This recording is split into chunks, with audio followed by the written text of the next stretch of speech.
the regular meeting of the Community Redevelopment Agency. It's Tuesday, November 17th at 1:30 p.m. And would Mr. Commissioner Allen please give the prayer, and then we'll say pledge allegiance to the flag. Thank you. God and Father, we're so grateful that we come together as a community and deal with the things that pertain to our life, health, and wealth here. We ask you to be with us in our judgments, and that we might negotiate and deal with it and come with the best decision for all people in this lovely city. We ask all this in Jesus' name. Amen. Amen. I pledge allegiance To the flag of the United States of America and to the republic for which it stands, one nation, under God, indivisible, with liberty and justice for all. Okay, welcome everyone. Glad to see you.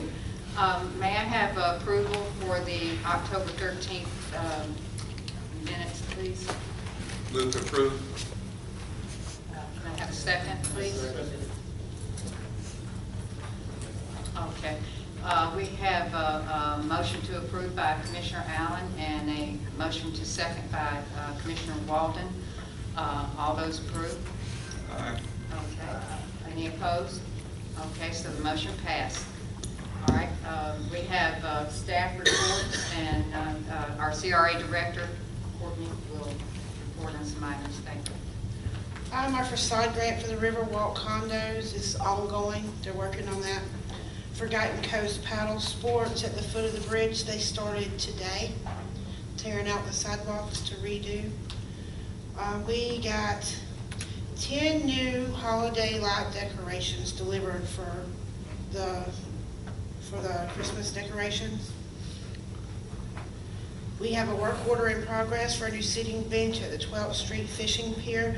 Oxendine Enterprises is doing that. I think it's $500. Our CRA website is almost complete. We have put new signs at the fishing pier. We have the no overnight docking signs. And then at the old waterfront dock, we've put a sign that says sunrise to sunset. And we were also wondering if you wanted to put one at the pavilion. If y'all wanted to have anyone down there after sunset, or do y'all want to leave it right now? How do you want to do that? Right now, is there any time set on it No. for the pavilion? There has been a little bit of complaint about people staying there overnight. It might be good to set a time, but now some folks have mentioned that sunset might be a little too early because people like to picnic or fish, after sunset, or people that are walking might like to sit and rest in the evening. So does anyone have a suggestion of what time we might close the pavilion?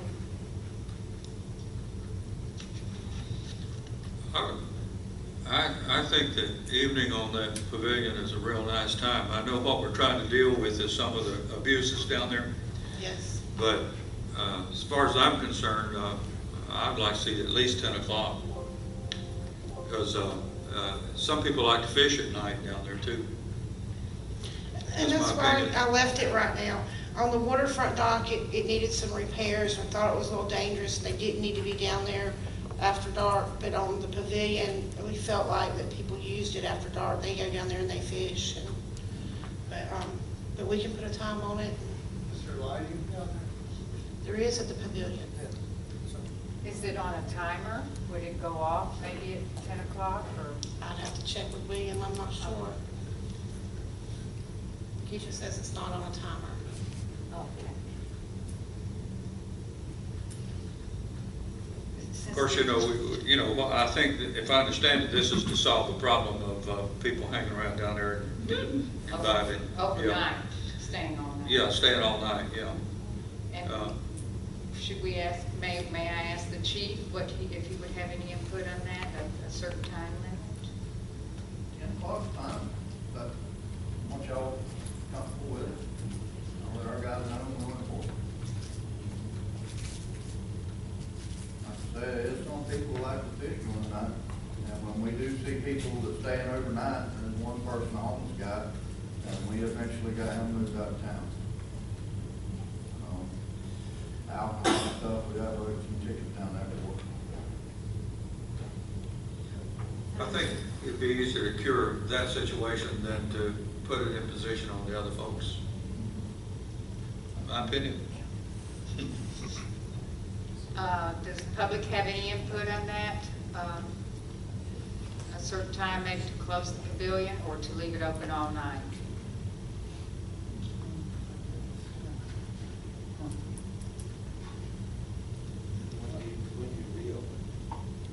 Sunrise, most likely. Reopen at sunrise.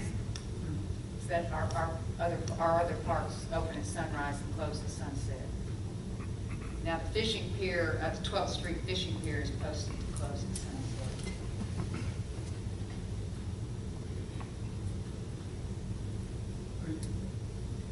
Are you enforcing the no drinking stuff?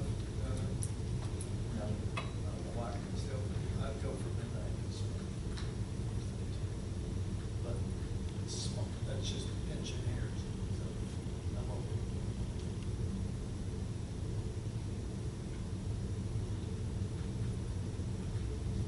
Okay, well, what do you all think then about midnight? No comment yet? Close at midnight? Yes, sir. I just put 10 as a compromise. I'd be glad to go toward midnight. I have no problem with that.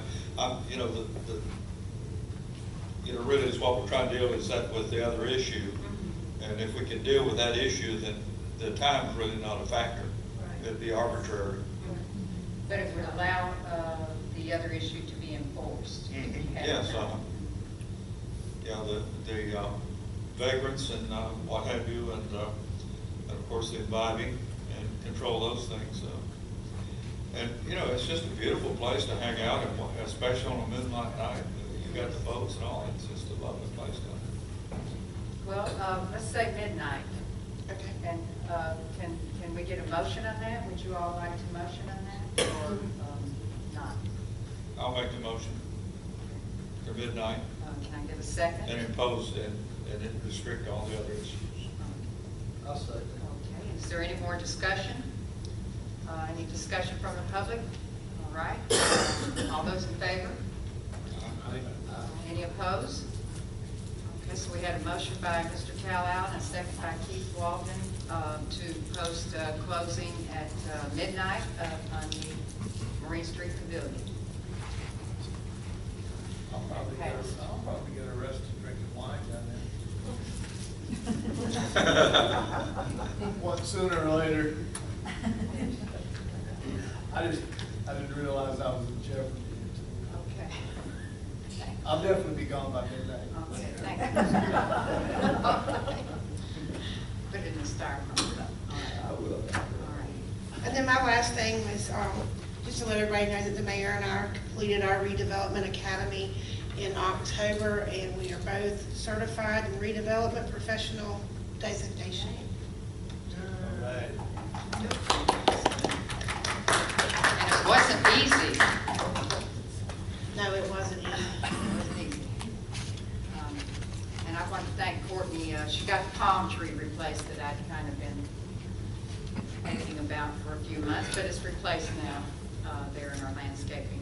The city attorney is running late. He'll be here shortly. He asked that I just go ahead and try to attend to these two housekeeping items, and if you have questions for the city attorney, we'll just hold those for at the end of the meeting where you have your other items brought forward by CRA members. He'll be here then to answer questions. By the Florida statute that governs CRAs, CRA board chairperson is supposed to be appointed by the CRA board as well as a vice chair. And for whatever reason, the past 2 years that hasn't been done. I'm asking if you all would like to go ahead and appoint a chair. Does anyone have a nomination? I would nominate the mayor to be chair of the CRA board. All right.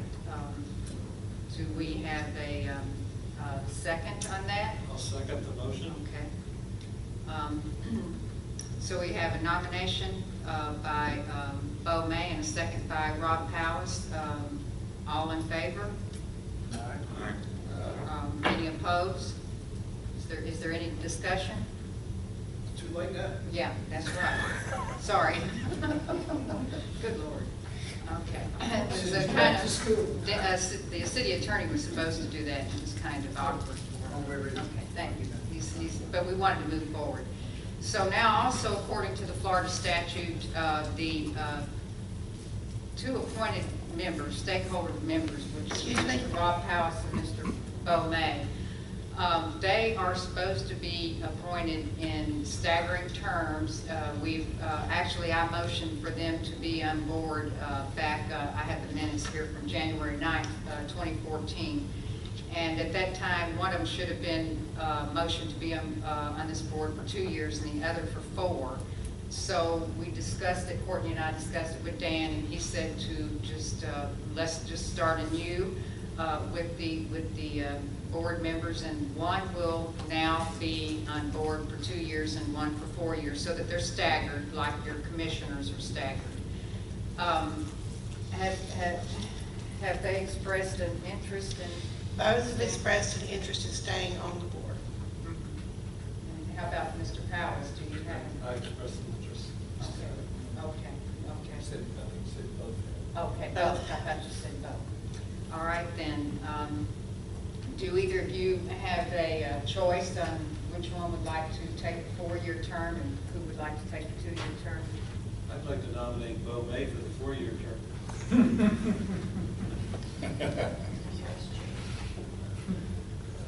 I'll second that. Will you accept that? Yes. Okay. All right, so we have a nomination for Mr. May by Rob Powers for the 4-year term, and a second by Commissioner Allen. Is there any discussion? I would have nominated him. All right, all in favor? Aye. Any opposed? Okay, so the motion passes for Mr. Bo May for the Mayor, 4th. can we go back to the vice chair too? Okay, thank you. Well, we'll go ahead and can we do the, Mr. Powers?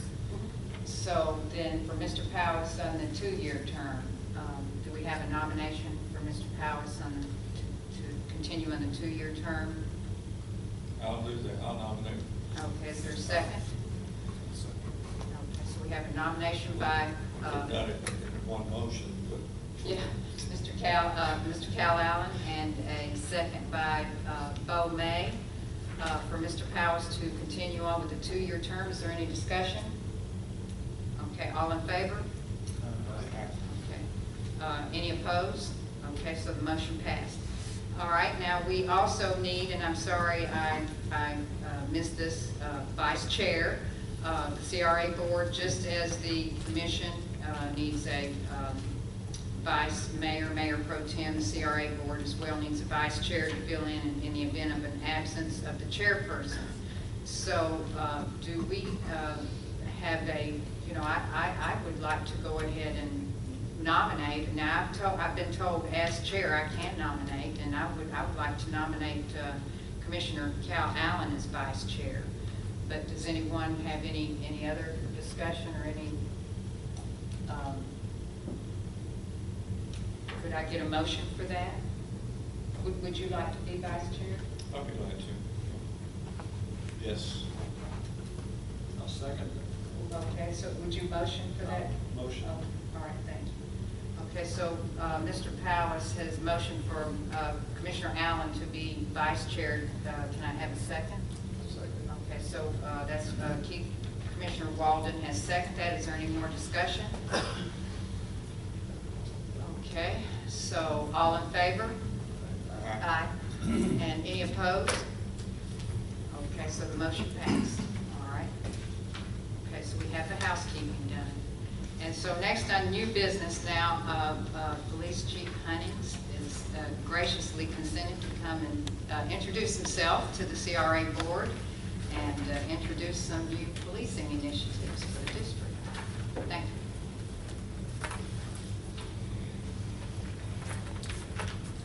I'm Chief Gary Hunnings, appointed on October 1st this year, police chief. You have on 20 of these cards here.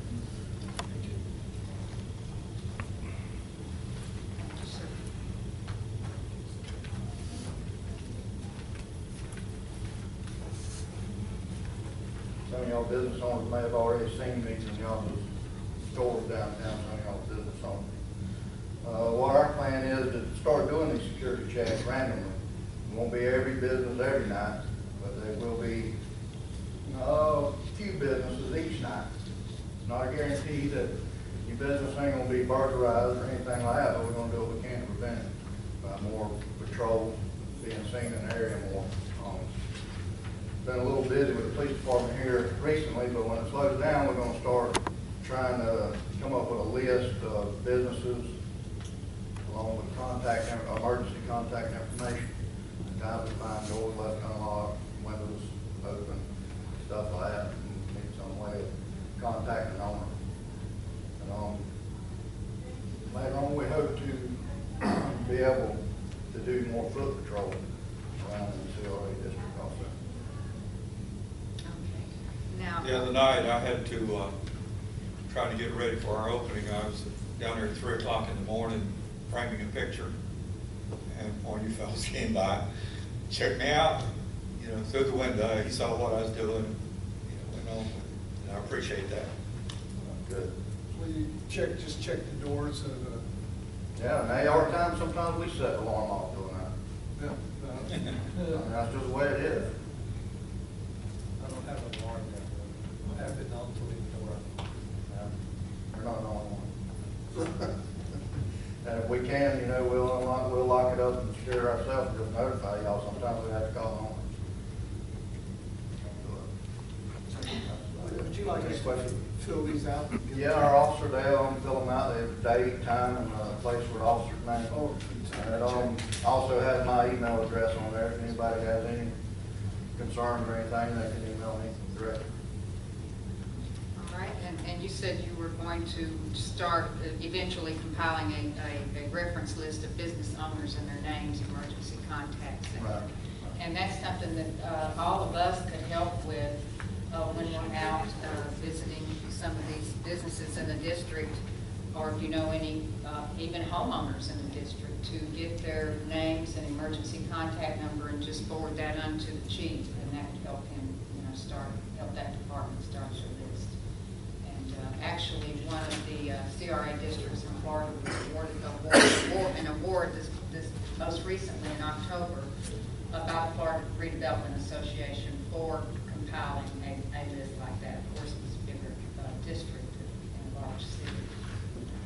So we appreciate you coming and taking time out of your busy day. We know you're very busy right now. Thank you very much.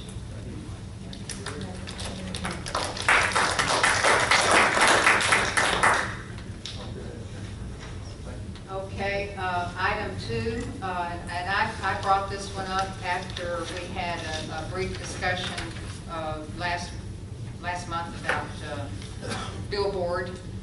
It reminded me that we have discussed in our water and sewer meetings using the lift station out at the corner of Highway 98 and Gulf Beach Drive as a billboard for billboard signage.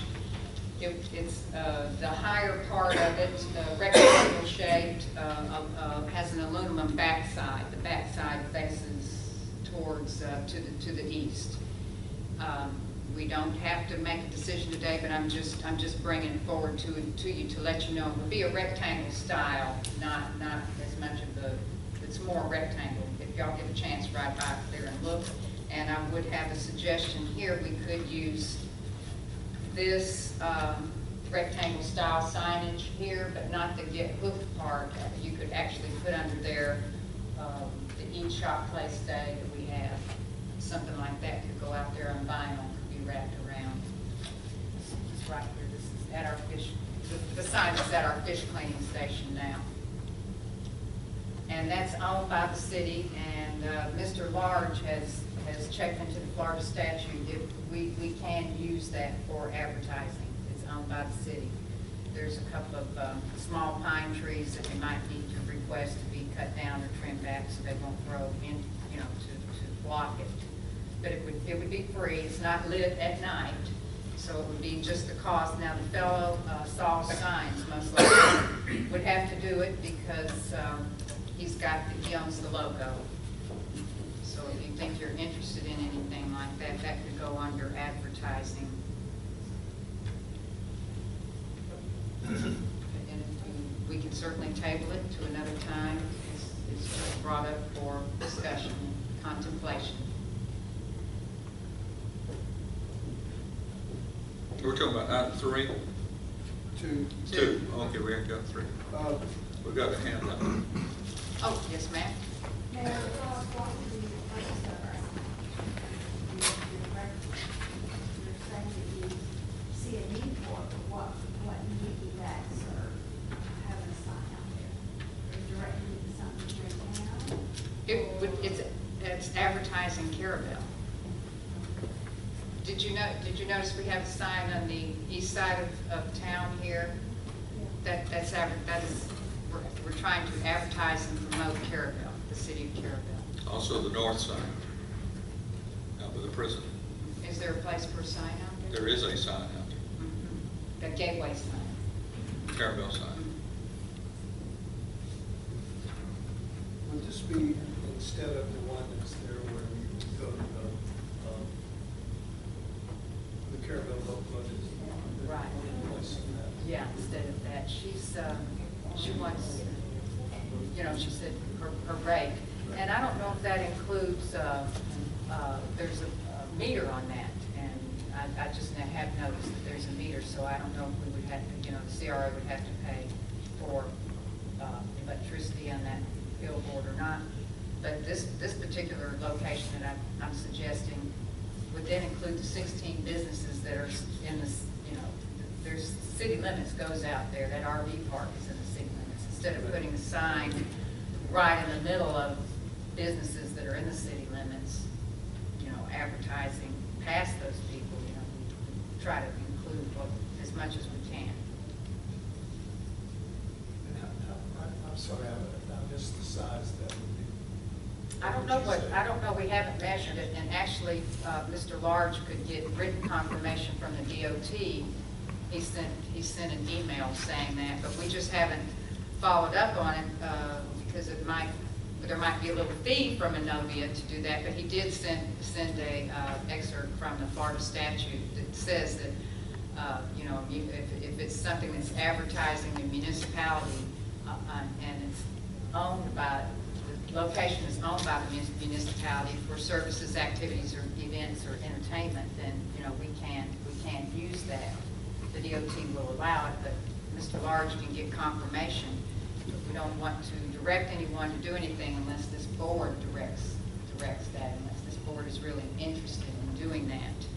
And of course, you'd have your signage that you'd have to purchase as well, which would be. The bigger the signage, the better at that location. So you come around that corner there, that lift station looks like you're suddenly gone to some science fiction. But we can look and see, what the size would be. But it would probably be around $1,000 to have the saw signs to a vinyl. I don't think it's the benefit. So are you all interested or no? Should we move forward? I'm interested. And, all right, would you come forward, Ms. Tammy?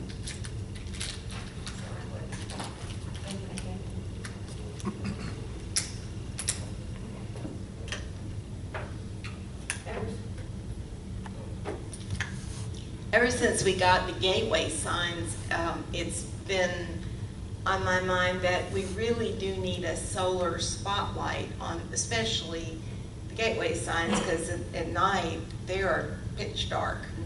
And I wondered if something like that would also work on the other. I don't know how expensive solar spotlights are, or whether it would even be safe in the sense of they would get taken away. But it seems to me that I've seen in other communities spotlights on their gateway signs that were solar and came on. They were, I don't know the words for that, but they come on when it's dark and go off when it's light. They have sensors, but they're not hooked up to the power, but they are actually solar operated. They wouldn't be perfect, but it would be an improvement over no light at all. And another sign that you all own is the sign on 98 right at 5th. If you're coming in from the east, there's a big billboard sign there that's all faded that has the postcard of Carrabelle on it. Is that the Camp Gordon Johnston sign? But What they, side of it is? I just got another citation for it. isn't it owned by the city? I thought the city owns it, so anyway, though, just thought that was part of the sign discussion. Okay, so anyway, no matter what we do with any future billboard signage, we'll have to purchase the right, or we'll have to develop another logo, or use the shrimp boat sign that's in shrimp boat in the water with the seagulls. That sign, because we can't use the logo that we want to use. We'll have to buy the right each time. The logo that's out here on this sign of 12th Street, East 12th Street. So if there's no interest right now, we can table this to later discussion. Well, I'm interested. I just think I need to go look at it. Okay, all right. Well, why don't we, Can we table, I move to table? we can, or do you want to have Mr. Large make sure that we can contact his Well, I would move to table and have him do a report for us. all right, so that's what we'll do. Contact your gentleman at the DOT to make sure we can use it. And you all go out and take a look at it and see if we can get a size. Maybe one of the water department or sewer department supervisors knows exactly what size that is, and we'll bring it up again next go round. Okay. All right. So item 3 is to I didn't bring this one up, but it was requested on the agenda to move the world's smallest police station to Welcome Park. Did you bring it up? I did bring that up. Well, why? Well, for 3 reasons, Cal. That's what we're looking for. Number one, there's no parking where it is. Okay. It's dangerous, and there's no visibility when you come into town. If you don't know how to thing, it's just in a dangerous location, and there's no parking. It's just crazy there. It doesn't offer us any opportunity to expand upon the significance of the police station in that location. I mean, if we want to do something else with it, we can't. It's stuck there. It's stuck there next to that mulberry tree with the palm tree growing out. There's no. It's not in the right place. If we move it, we get parking for cars and RVs. We get increased visibility, both from the east and from the west. We can add signage that promotes it. You know, the world's smallest police station, arrow pointing here, put up some more signage about why and what, some other things. It would increase the number of people who stop. The people who stop and park there may also walk down to the History Museum, and they can spend a little time downtown in that section because they've already parked on Avenue B. And that spot was initially created for the Big Bend Scenic Byway, but the police station being there would not inhibit. I think we could put another pad by changing the landscape, and both events could be there. You could have the Big Bend Scenic Highway sign and the world's smallest police station. And we've got a concentrated tourist attraction. I mean, the pluses for having it somewhere else where we can do something with it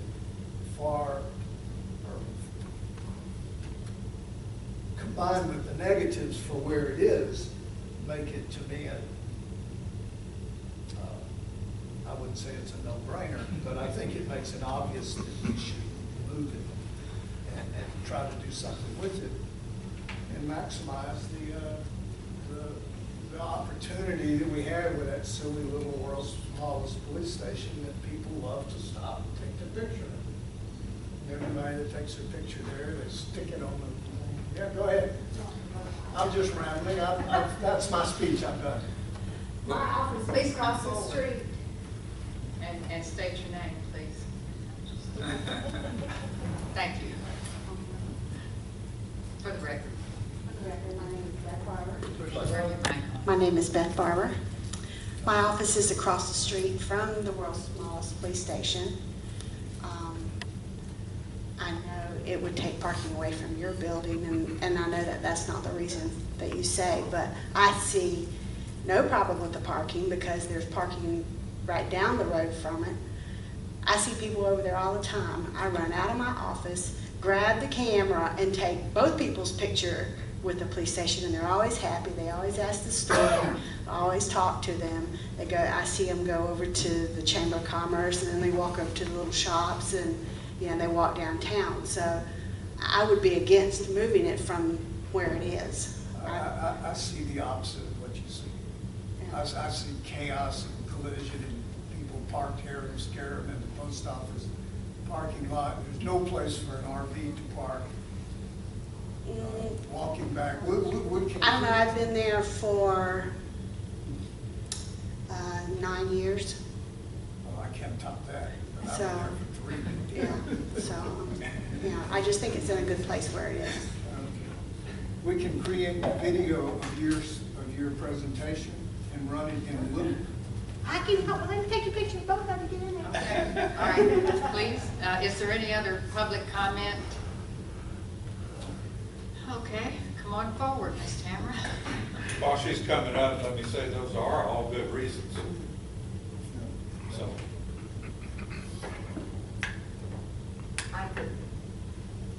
I agree with Mr. Bowe that they are all good reasons and excellent public relations activities. But we might ask Keisha and Courtney to share with you, we actually talked about cutting down the Chinaberry tree because it is such a nasty tree and it's invasive and it's falling down and all the problems with it. We just circulated the notion that we would put in an indigenous tree there to make shade there by the place and kind of recreate the way it always was. There was such a hue and cry from the community at all levels, at all stages. Anybody that's lived here more than 5 years it was awful. And all we were talking about doing was just changing out the trees, not locating the place. It was like, it has to be a Chinaberry tree. It's always been a Chinaberry tree. It's supposed to be a Chinaberry tree, and on and on and on. And I realize right now it's growing out of a palm tree or vice versa, and it's all going to fall over here any minute. But I'm just warning you that it wasn't pretty when we tried to do just a little something to it before. So for what that's worth, I think your reasons from a PR point of view are absolutely right. But that's just to share that experience. We've already been there. You can live in the past, or you can live in the present, or the future. And right now it's in the past, and it's not really doing us much good. Well, I will say, Mr. May, that you have good reasons. You have good suggestions in adding the signage, to say that here's the world's smallest police station.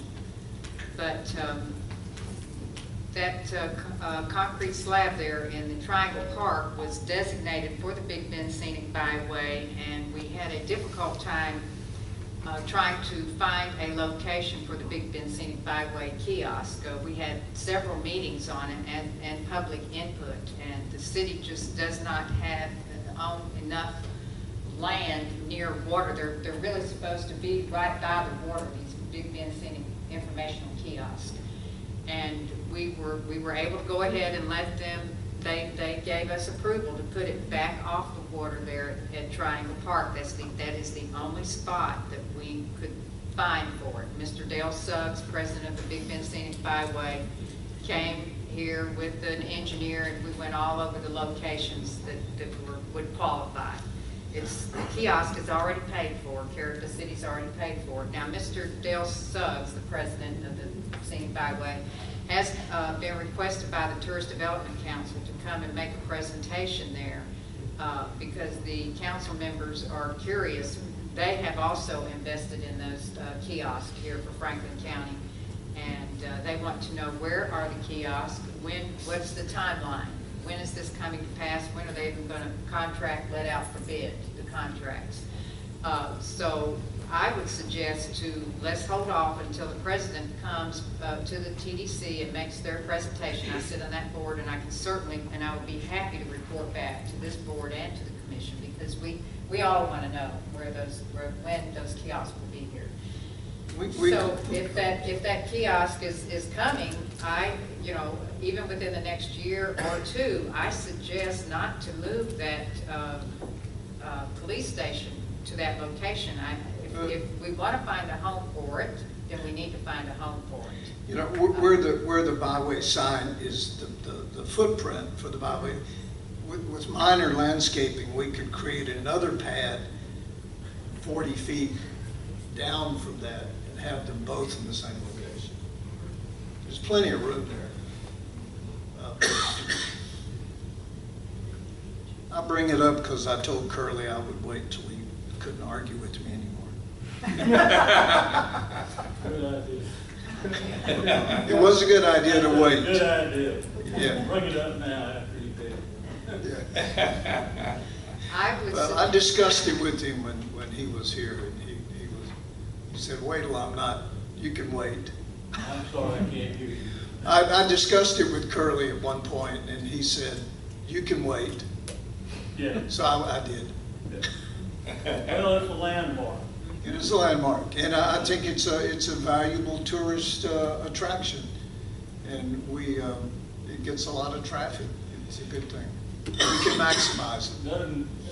Mr. Langston, would you please come forward? Thank you, I sir. understand, that's the new rule. Yes, sir. For me. No, it's not just for you.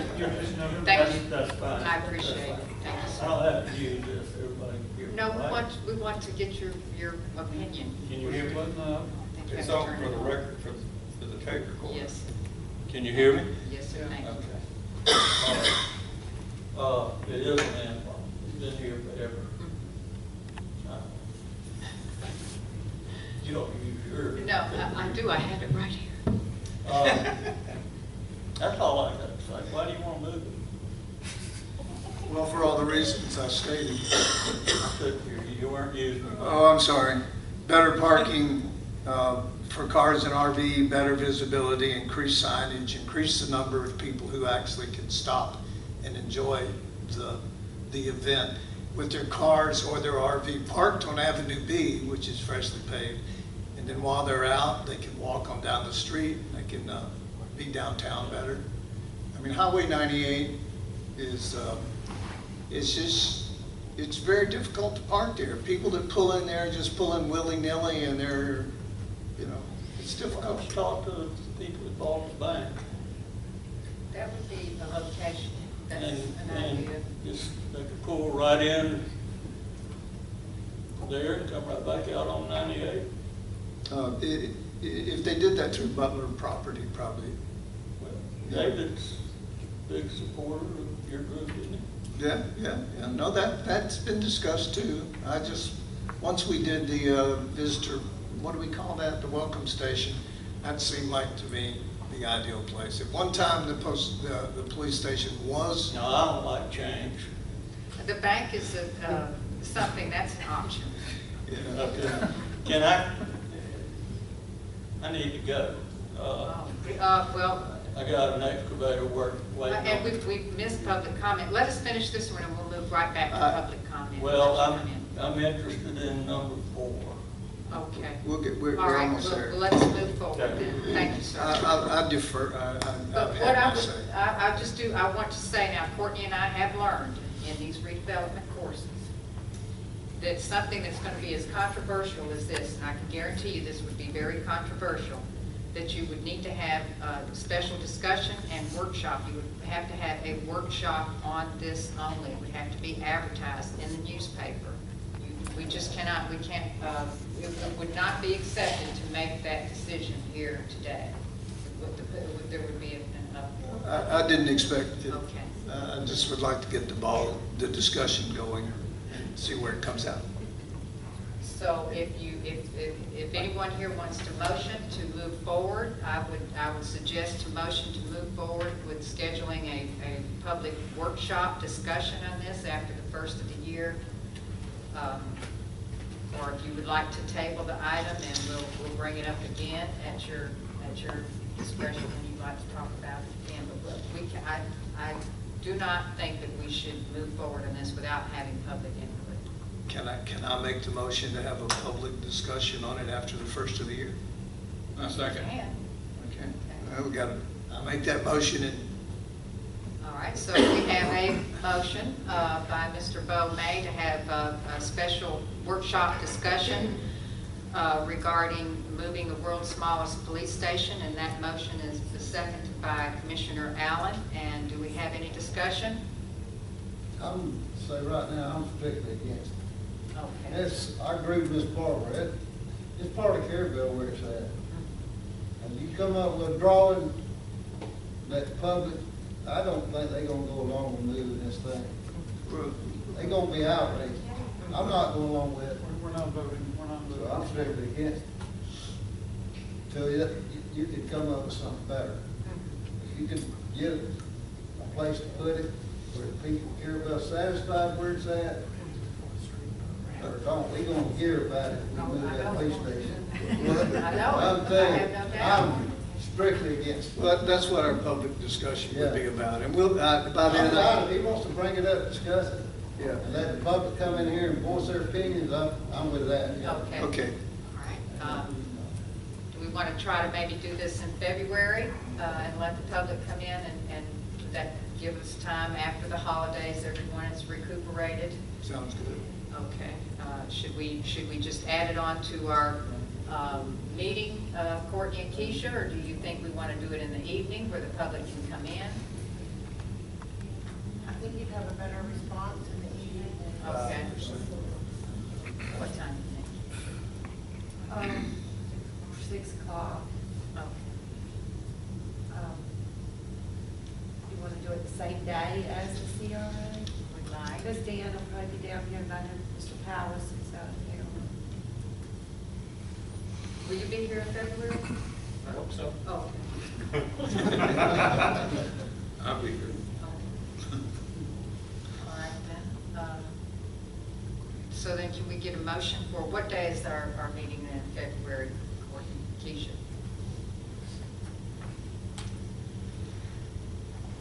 February the 16th. At 6 p.m.? Yes, ma'am. So then we need a What day is motion that? to have this workshop at 6 p.m. on Or in the February. motion.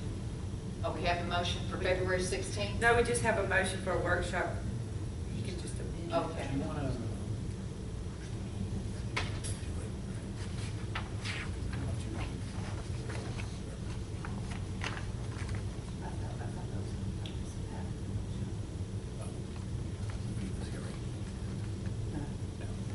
Do we want, Dan suggested we move the meeting up and just have one meeting, but we want to have it, the meeting in the evening, the workshop in the evening, so the public has an opportunity to come, if they're working public.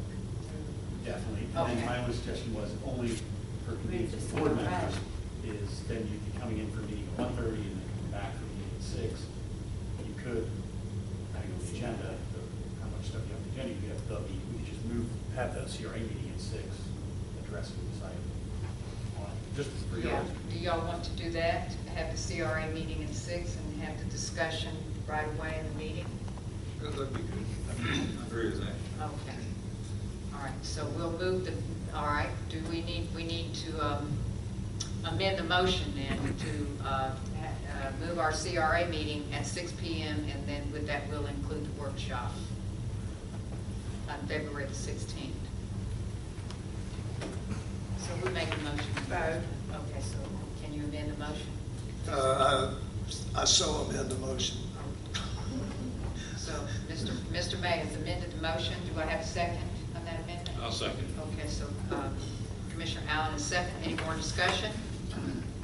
Okay, all in favor? All opposed? All right, motion carries. Thank you.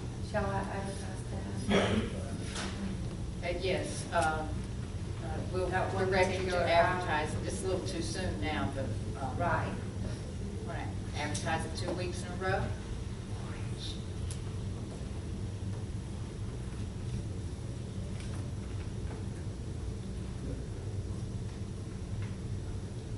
Okay. Item 4, discussion and possible action regarding survey and appraisal for Georgian Motel property.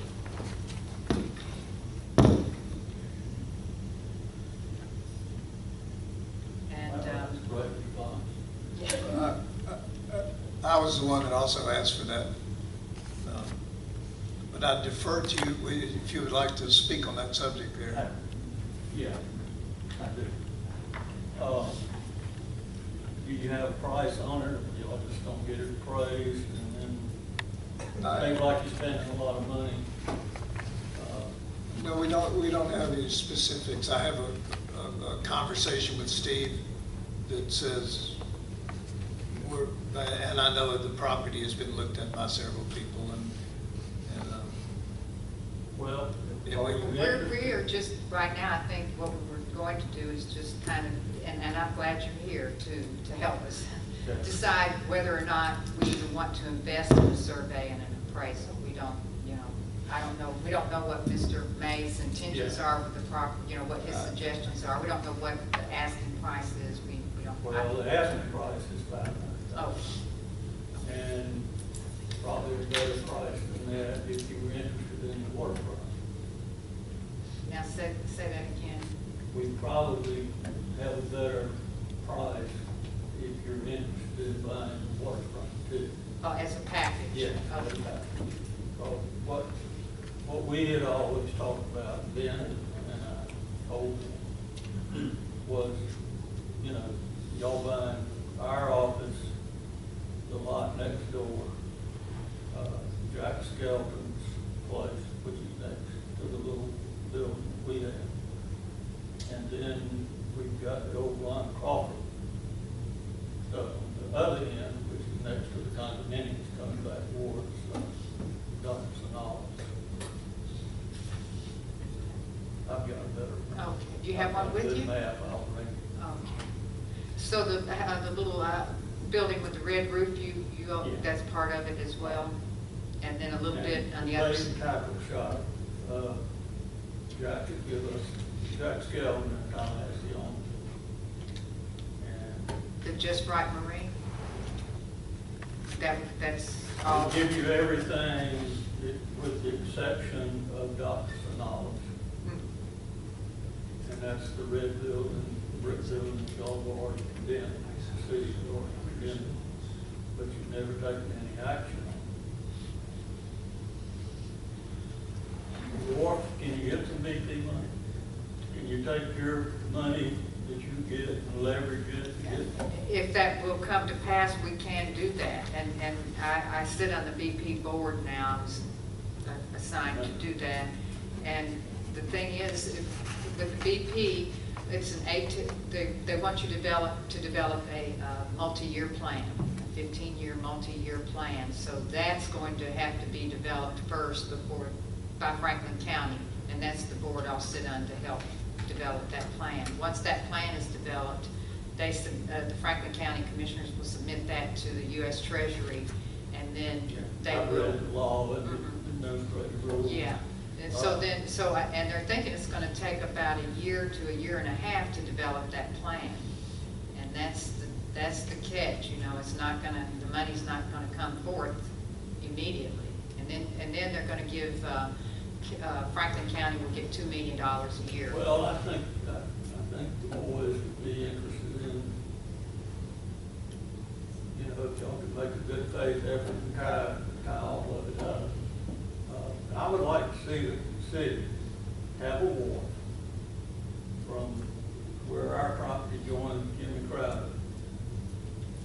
close to the channel as we can get it. It's core. All the way down to the condominiums. They give you a place to have festivals and all these things that we like to do. It's expensive, but if the money's coming to BP, who cares? Well, now, like I say, the county will be awarded they can get funded $2 million a year for the next 15 years. So that's for the whole county. They're gonna use that on the budget. And They're not gonna use that for us. the state will, have some money to go on the back. Or, as the mayor now, does the city of Carrabelle going to go on their own and pursue money from BP? No, You're going with the county? yet we have to go through the county, under the county's guidance. Why is Appalachia not going through the county? They're going, the mayor from Appalachia is also going to sit on that board, but they have a lawsuit in with the county that they want to stand on their own, but we kind of decided not to do that. I guess it was about 2 years ago, wasn't it, Dan? It was the Restore Our Council stuff. I never have been able to really determine who to talk to or how to apply for grants or whatever they call it. That's what they're about to work out now with this plan. And actually, what they have suggested, because it's such a small amount every year, they're suggesting that the applications be $100,000 or less, because it's such a small amount. That's $2 million. for the county money, that comes out of Transocean. Transocean has already paid out. This is the BP money. And I'm trying to remember what we got out of I can't remember. But all the Transocean money that Franklin County got, they've already allocated that.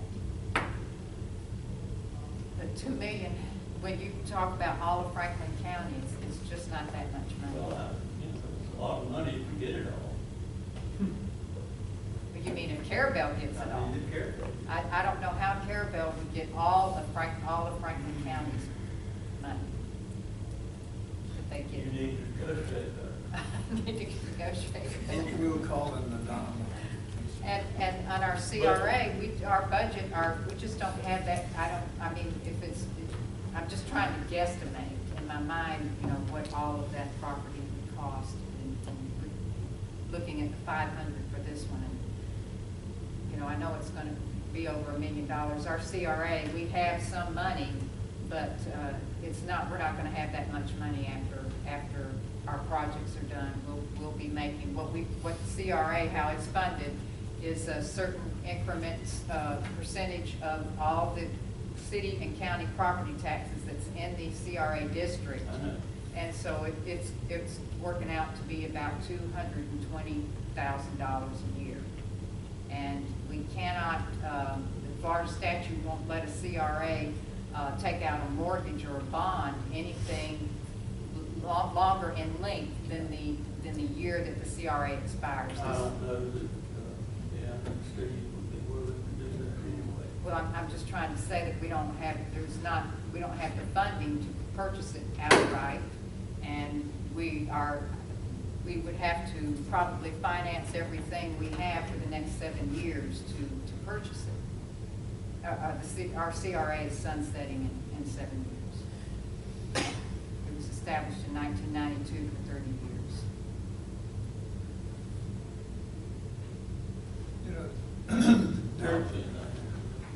It's okay with me. On the other side. Yeah, it's, doesn't bother me. There are a number of multifaceted, complicated conversations we can have about various parts of this property, all of this property, but it's going to take some discussions. And there's also possible grants that can come into play that have nothing to do with BP money. But we have to start somewhere, and we need some other ideas for how it goes together. And I think those are big, complicated discussions, some of them, but You got to start somewhere if you're interested.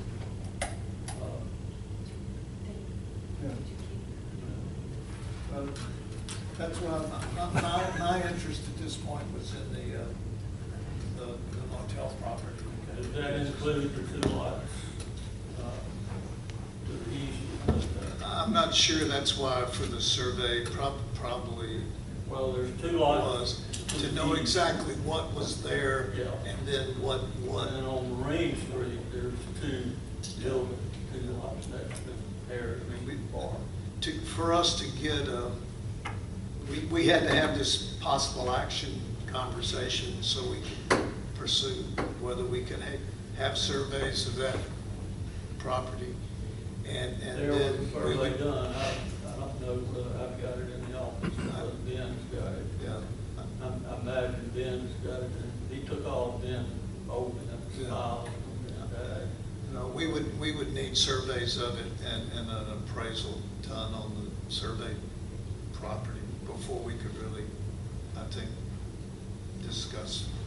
I mean, that would be our starting point, is to have that information. So the property then, it includes those two little buildings then next to Harry's as well? You know where my office is. Yes, sir. It includes Right. right here down to the corner, and then there's two lots right here.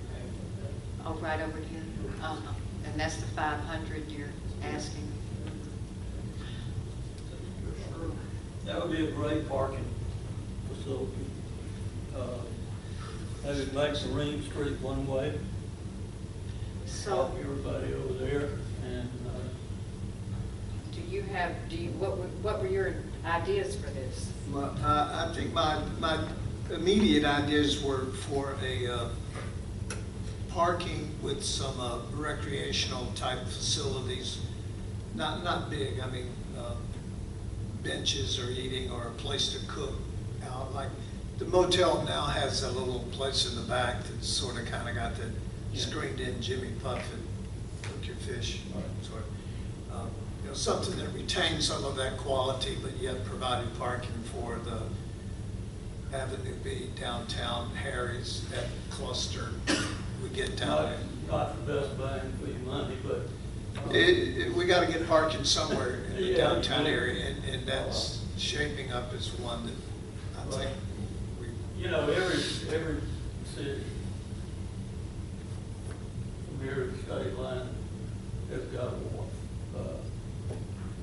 Somewhere for people to go, sit, watch the boats, water go by, and drink beer, eat oyster, whatever they do. And I think in order to stop the traffic on 98, which we've always tried to do, you're gonna have to do something similar to that. Now, I don't know of another place in Carrabelle that can do it, other than might be on Marine Street. Jimmy, I don't think he's willing to sell anything.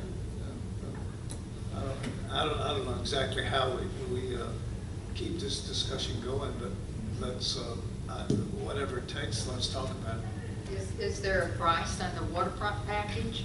Just to. Yeah, I put a price on it, but, let me call Ben and talk to him. I think. Firm it up, because Or is there a price on just the waterfront that's all contiguous there? Is there a price on that? yeah, it'll be like We know that, Gene. Big sigh. well, I'm trying to do something good for Carrabelle. But I'm afraid to take all of that off the tax roll. You know I am. And then, of course, all of that's gonna come off your CRA Well, tax. that's okay, y'all are gonna be gone 7 years anyway. If that's true. So, that's right. Well, if we get some ideas going, then we can put our But- grant people Come to on. work on it too. We need to understand that our CRA, this is the smallest CRA in Florida. We make our revenues is about 220,000 a year. We're gonna have that for the next 7 years. So, you know, we just don't, we could just go, all out. And now we could buy that, but there would be no money to develop it. And we'd have to have a plan to. I mean, I don't know if we have enough money to buy it even. We have to buy it over time. Able to leverage stuff, 2080 on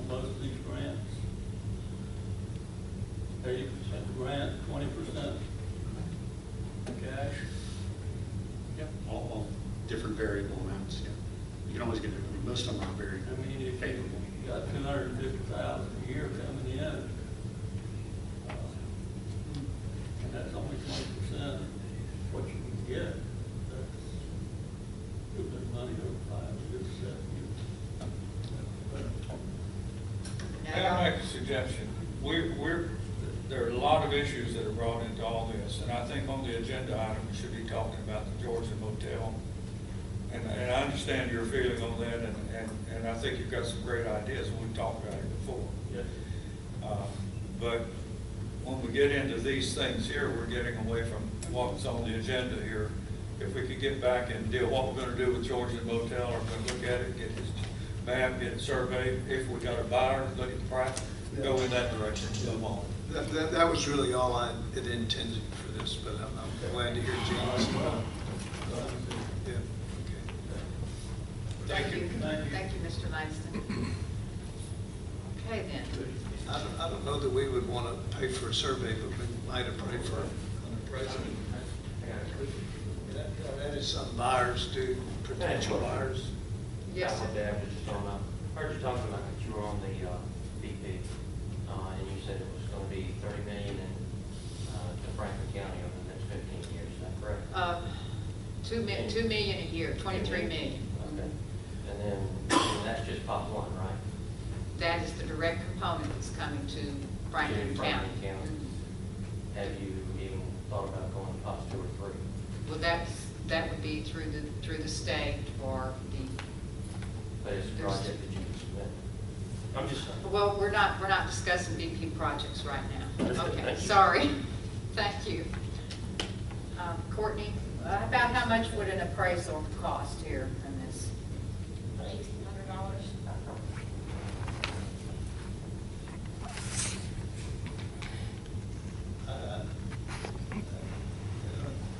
When you want to buy something, you have to get an appraisal. Yeah, right, yeah.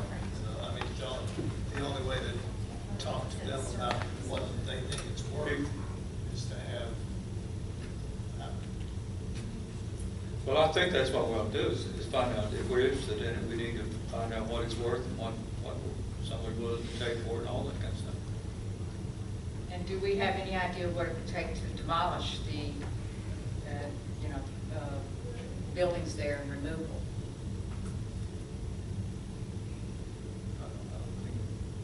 Wouldn't take any more than the millage demolished, really, or not much. That ballpark, 29, 30,000. I think something needs to be done with it. It's just sitting there vacant. Is anyone using that motel? No. I believe there's one residential in there. One resident, the owner, or There is. the lady that, I see, All right, then, how do you all want to move forward?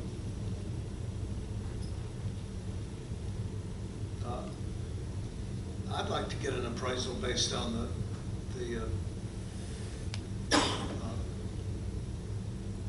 survey of that motel property plus whichever contiguous lots there were. Not anything not contiguous to the motel. All right, are you going to make that in a motion? I will make that in a motion form that we get a survey of the Georgian Motel property plus either and or both contiguous lots, east and west, I think he said. But now, Mr. Watkins, Langston did say he was going to try to locate a survey. Can we use that survey for now, Mr. Hart? Yeah, we can definitely use a survey that he has, but are you talking about a survey or an appraisal? Appraisal. Appraisal, okay. Right. So So no we survey. we can give the appraiser whatever information, if it's a decision to go move ahead with an appraisal, then we can just get them whatever information we have. They'll usually pull it off the public record anyway also. And they've GIS mapped Carrabelle now, so. So not the water side? That's not the Georgian though, is it? That's other owners. No, that is. It's connected. It is connected. The Georgian property has a piece over there.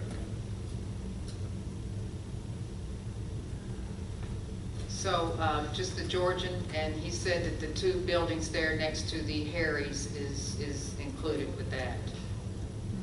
That's what I understood. So nothing on the water. Nothing more. Side. Okay, so we have a motion by Mr. Bomay then to order an appraisal of that location. We have a second. I'll second. Okay, second by Commissioner Calallen. Any more discussion? All right, all in favor? Aye. All opposed? Okay, motion carries.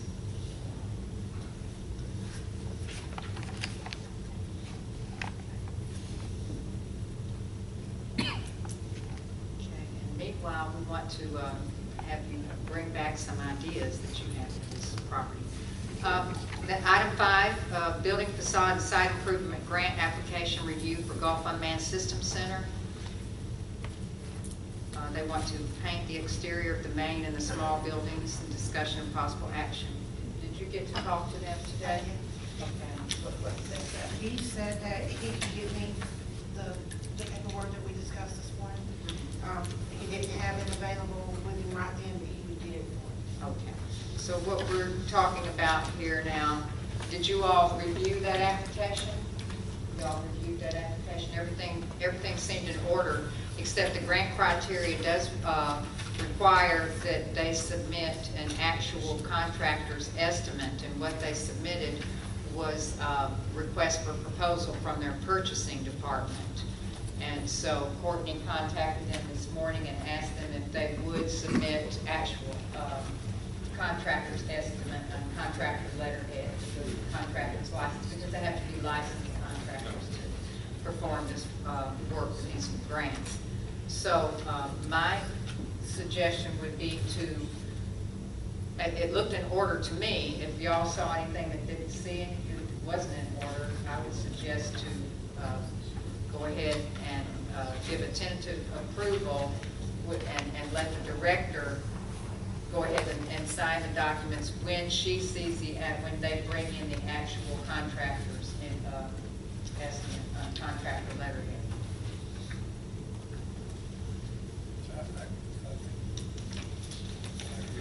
They want to paint the exterior of the building there downtown and the small building, pressure washing paint.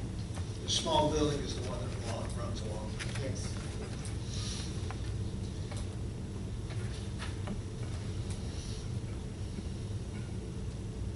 Okay, do we have a motion then, please? Well, I'd make a motion that we approve it based on when Courtney gets the proper paperwork. Let the director Let go the ahead director, and yeah. approve it. So we have a motion by May for tentative approval until the proper documentation is brought forth. Do we have a second? I'll second it so we can discuss it. All right, we have a second by Commissioner Calallen and discussion. Do you have discussion? I don't have anything to say. I'm sure y'all can discuss. I think it needs, I agree with it, and, this is what we do. Okay. The state grants and we get the price, so. All righty then. No We vote up or down. Okay, all in favor? Aye. Aye. Any opposed? Okay, motion carries. Thank you. All right, now we're going to come up on old business. A review of the current striping plan versus alternate striping plans for Southeast Avenue B, presented by Mr. Russell Large with Inovia. Discussion, and we're going to take final action on this. We did discuss it for over 20 minutes at the last meeting, and all agreed to stay, keep it as it was, except for some changes in the handicap locations. But we did not make a final vote on it, so we need to go ahead and do that now under guidance of our attorney. Okay, so we went back and took a hard look at what may be possible here for striping. And really this was based on comments and feedback that was received from some of the merchants in this area.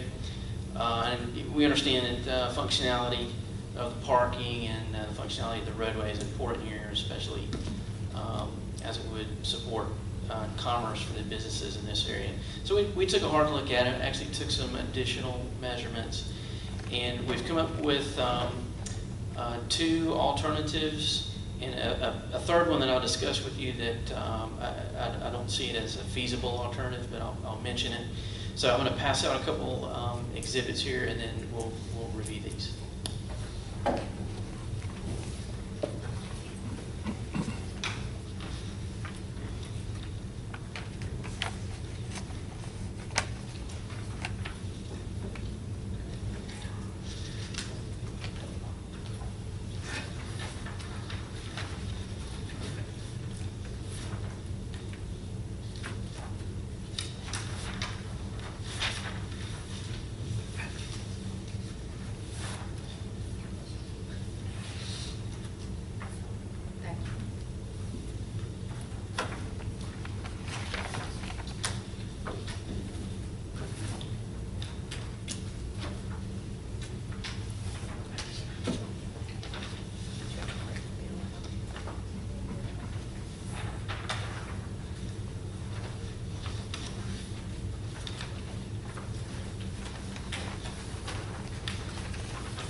All right, the first one you see there is alternative 1, and this is a 2-way traffic with parallel parking on both sides. The travel lane here is the 12 feet, actually a little bit more than 12 feet, which is a standard lane width. There are 12 spaces total. This option is what you've seen before, and this avoids some of the parking issues that we've received complaints about on Marine Street, actually right around the corner. Okay. The second sheet is alternative 3. Let me back up for just a moment. On alternative 1, we did consider an option for a one-way traffic. That would be in the eastbound direction. That would provide angle parking on both sides of the road. But we determined that that's really not a feasible option. It would result in a 9.5-foot through lane, and that's not appropriate for emergency vehicle access. That would also require one-way signage, and I think it would notably change the traffic pattern in the area. So we determined that to be not a feasible option. Alternative 3 is the second sheet that was handed to you. This is 2-way traffic with angle parking in the eastbound direction and parallel on the westbound. This results in 14 spaces. That's 2 more than the first option. And we took additional measurements here and are actually using the gutter width of the curb and gutter to provide the necessary widths here. So for 30-degree parking, that's 17 foot wide. In parallel parking, it's 8 feet wide, and that results in a 9.25 foot wide travel lane in each direction. That's a bit tight. On Tallahassee Street in front of the junction, those travel lanes are roughly the same measurement, but it's for a much shorter distance. This would be a longer distance. It can be accomplished. Is that what the lane is in front of Carrabelle Junction when vehicles are parked here? I would say that's about a 5'3". Yes, it is tight. It is tight, and actually the parallel parking is not used adjacent to your building, Mr. Bowe. Right. So vehicles can maneuver to get around that space. Right. So that is a difference. That is a difference in this case. Those are the best alternatives as we see them. We have someone that would like to speak. Sure. Thank you. And I've also got I can exhibits see- I can if anyone see else wants to behind see. Mr. Large. Yes, please, thank you. And just state your name for the record. Thank you so much, Ms. Christine. My name is Christina. Christine. My name's Christina.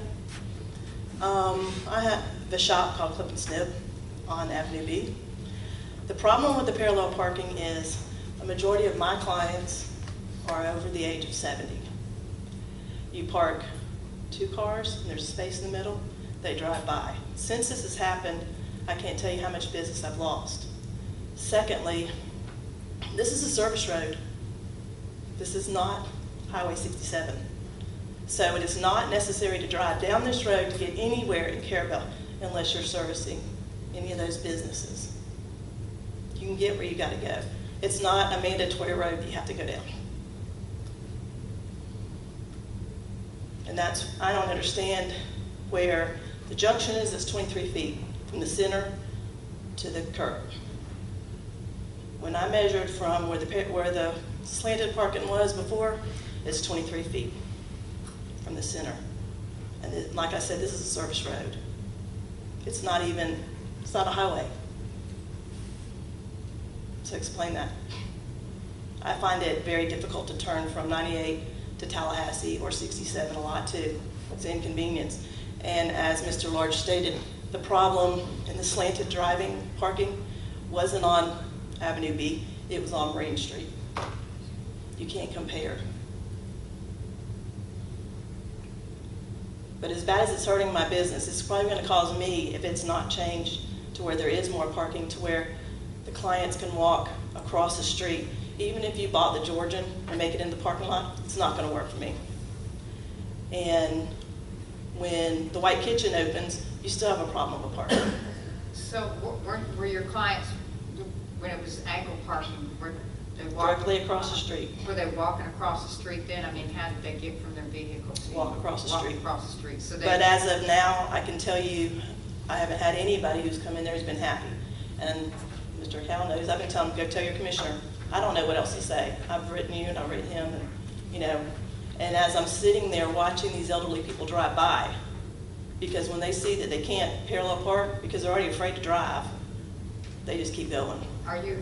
What hours is your shop open? Angular Wednesday park. through Saturday. So you're saying, I think you mean angular parking when they can't do angular parking? They cannot do parallel parking. Yeah, right, they can't do parallel. I mean, they barely have a driver's license.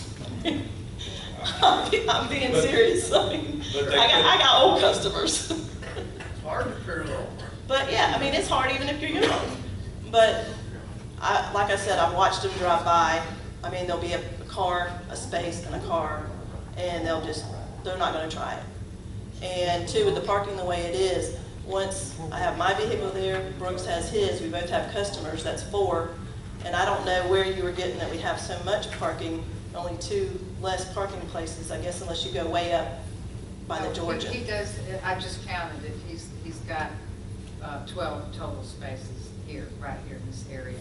And before there was, and then with this one, we'll give 14 spaces with this alternate.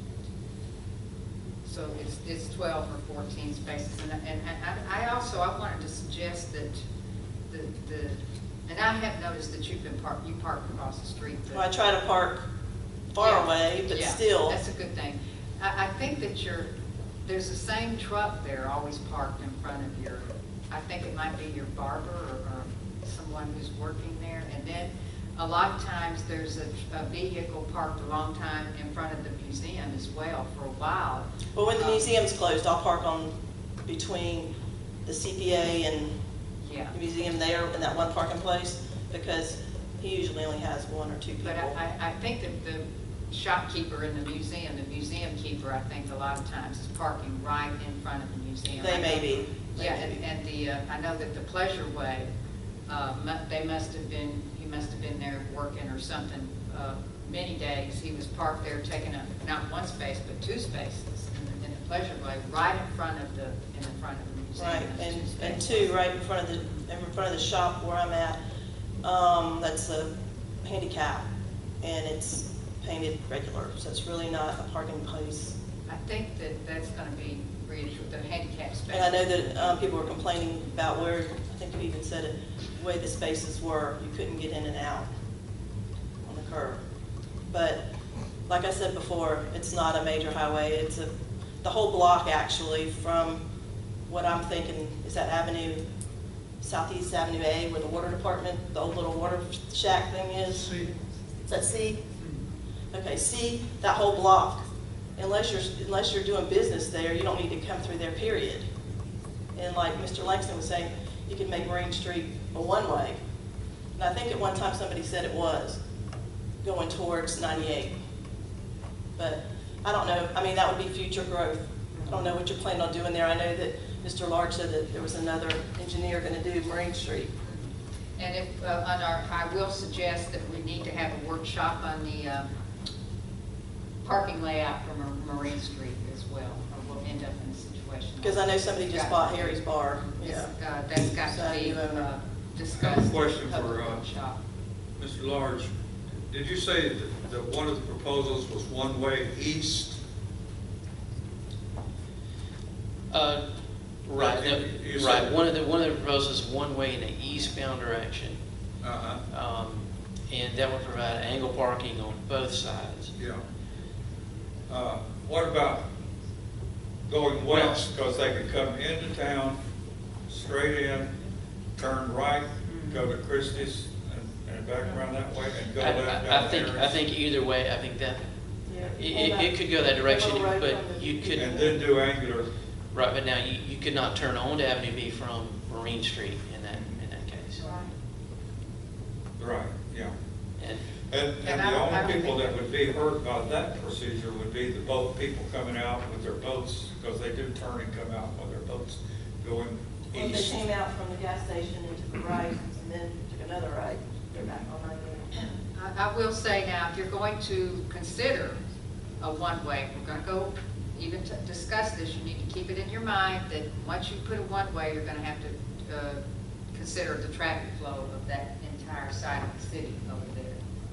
You can't just throw it. That was my other thought on that was, if you did it to where they don't have to come, like I said, they don't have to come in that area, but if they go up Avenue C, take a right, they can go to the left of their condos, or to the right, and come back up to Harry's, or when the White Kitchen's open, Christie's and Parks. Now, Avenue C is not in good condition like this Avenue B. People will most likely want to travel Avenue B more. But eventually, And we need to consider the Marathon gas station as well. They're have a lot of business. Right, I mean, they You can can't go just- left there or right there. And I think even Steve and I discussed that. And any changing of a street to one-way street has to go before the commission. Is that correct, Mr. Hartman? That is.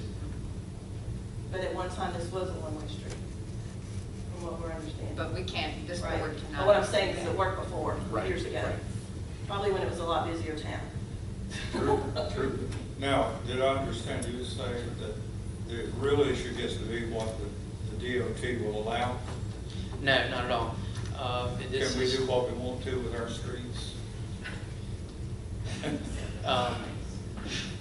Within reason. Yes. Yeah. Have to allow emergency vehicles, Right. definitely. So we can't cut those off. Well, I haven't seen an emergency vehicle in that area since I've been down there. But we don't want to cut them off now. well, if it pleases the board, just a quick comment. I think what I'm hearing is that the issue is the usability of the parallel spaces. People who are here to patron the business, and that conceivably angled parking is easier for to be used by them.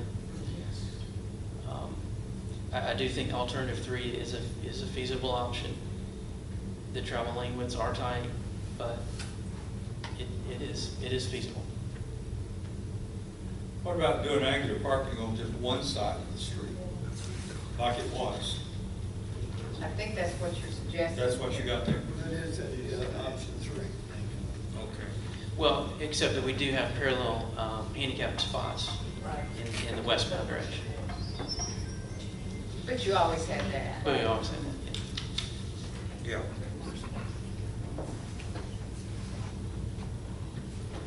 Now, and this is serious because whatever we decide, then he's going to come back with the hydroplastic striping, and you can't remove that unless you mill again, mill and re-asphalt.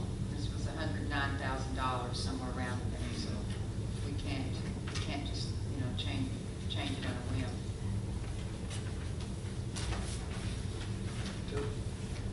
Does this sheet C1 Avenue option 3, does that satisfy?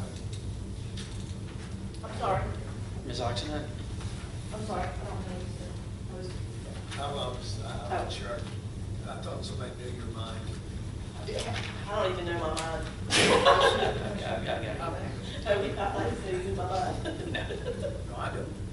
Okay. Mr. May was asking if this alternative satisfies your concerns to Oh, the yeah, ample I parking. think that's the way it was before, right? And this is the Georgian, right? Right, and that's your business, right? Right. Yeah, I think that's the way we had it before.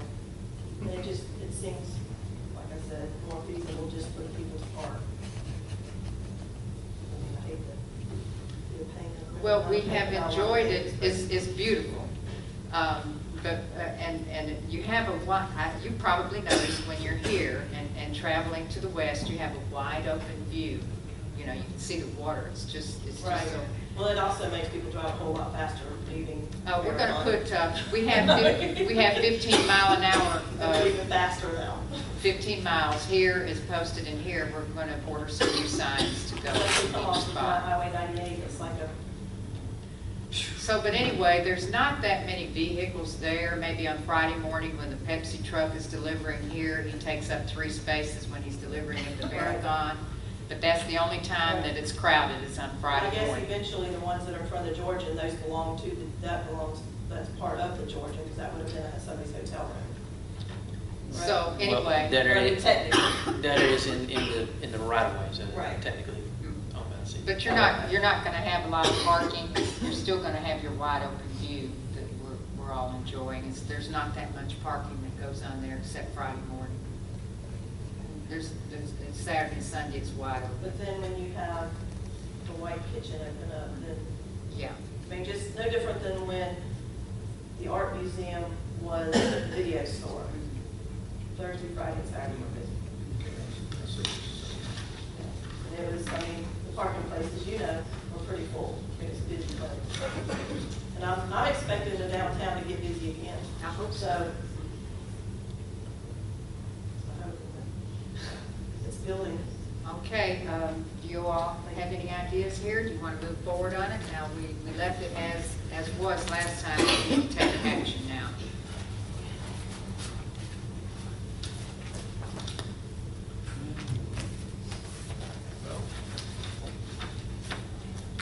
I think sheet C1 seems to be the most, the one that makes the most people happy. And I would recommend that we adopt sheet C1, which is the angular parking on basically puts the street sort of back, parking back like it was, leaves us squeezing through, but we can get through. We're used to squeezing through. And a lot of it depends on the size of the trucks that are angular parked, as it is in front of Carrabelle Junction. When the Volvo's parked there, it's no big deal. But when the Ram trucks with the extra cab, trailer hitch on the back parked there. Then you got a one-lane road. You got a one-lane street. Slow down. Louis, do you have a dog in this hunt? Not yet. I'm happy with whatever's going on with this. I keep talking about Marine Street. We got another one there, Mike. All right. Just as a consumer who uses that area. Okay, please state your name, Ms. Sheriff. Thank you. For the record.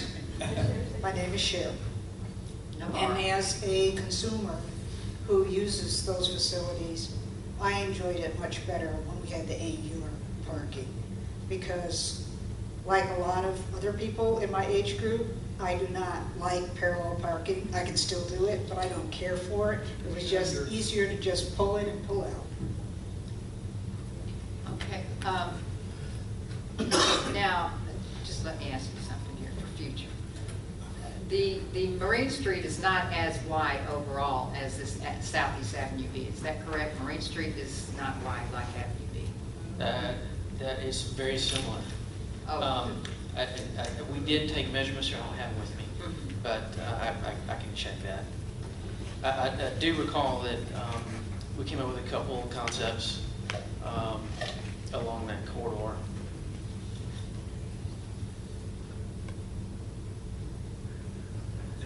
I don't know if I answered your question. Well, what I'm thinking is that it's a remote possibility that Marine Street goes to parallel parking on both sides like you see on every street in Apalachicola, because it's skinny streets over there as well. If this was angled here on Avenue B, that would provide some angled parking for people who can't parallel park. It would provide an alternate parking mode. Was that a motion that you made? No, I think I was just saying, I thought that was the consensus. Would you like to make the motion? If it's time to do that, I would make that motion. Can I do it? It's time. I make a motion we adopt sheet C1, option 3, angular parking on the southern side with traffic going back east, parking on the diagonal. All right, then we have a motion by Mr. May to adopt the alternative 3 presented by Inovia. Do we have a second? I'll second the motion. Okay, and then we have a second by Mr. Bo May. Do we have any discussion, any more discussion? And I just want to remind you, once this striping goes in, then it's in. And it will be, this street, this road is not, it'll probably be another 20 years before this road gets paved. Are we aware of that? It may be longer. Everybody happy? Now, if you decide to make Marine Street one way, is that going to mess that up? No, this would stay the same. Okay. That's a Thank you, different Joe. issue. I'm just worried about everybody, all my neighbors. So we have a motion and a second. Notice we're finished with our discussion. All in favor? Aye. All opposed? Okay, so motion carries. All right, thank you. That's put to bed. Thank you very much. I think on our next project, I think having a public information meeting would be very wise, and invite stakeholders along the corridor and to get input before. On the Marine Street. Thank you very much. You Thank put you. this to bed. Yeah. And Ms. Christina and Ms. Hannah, if y'all can stay and listen to the other things that we're doing, it'd be good. We got a lot going on down there. We gotta go clean some deals. All right, okay. Thank you very much. Okay, thank you. Let's see if we can move forward now. We're going to talk about the, when we get down here to the special discussion, we'll take a recess. So on the, Mr. Large is going to come back now and give us an update on the crosswalk at 4th Street and Highway 98. All right, we have received verbal comments from the Department of Transportation, and we've asked twice now for written review comments and put those in writing so that we can respond officially. And we did that discussion as recently as today. So they're going to be providing us with their written official review comments. So far, there's nothing that would deter the project from moving forward. So as soon as we get those review comments, we'll resubmit, and that'll be for their final sign-off and approval. And then we'll move forward to plans and specifications and put the project out for bid. All right. Thank you very much. Thank you for the last item as well. Okay, so item number 3, any updates on 4th Street boat ramp from Ms. Susan O'Connor with ECT? Yes, the bid notice is going out on Thursday for the construction. So that will be put out there. The bids, there's a pre-bid meeting on December 1st, and then the bids will be due on December 28th. But I do still need to get Russell's final crosswalk designed to. And I received yours, so I'll go ahead and send it to you. I don't think that's going to change. Okay. I mean, I think it would be minor if we had to adjust something one way or the other, so everything is still going forward with that. It's going good on that one. Okay. Did you look into expanding the dock out Yes, there? yes, and there is a statute that, you know, we're not expanding it very much, so there should be an exemption for anything, but we're getting, submitted a letter to DEP, just getting official approval for that. But it is put in the bid to have them go ahead and expand the dock.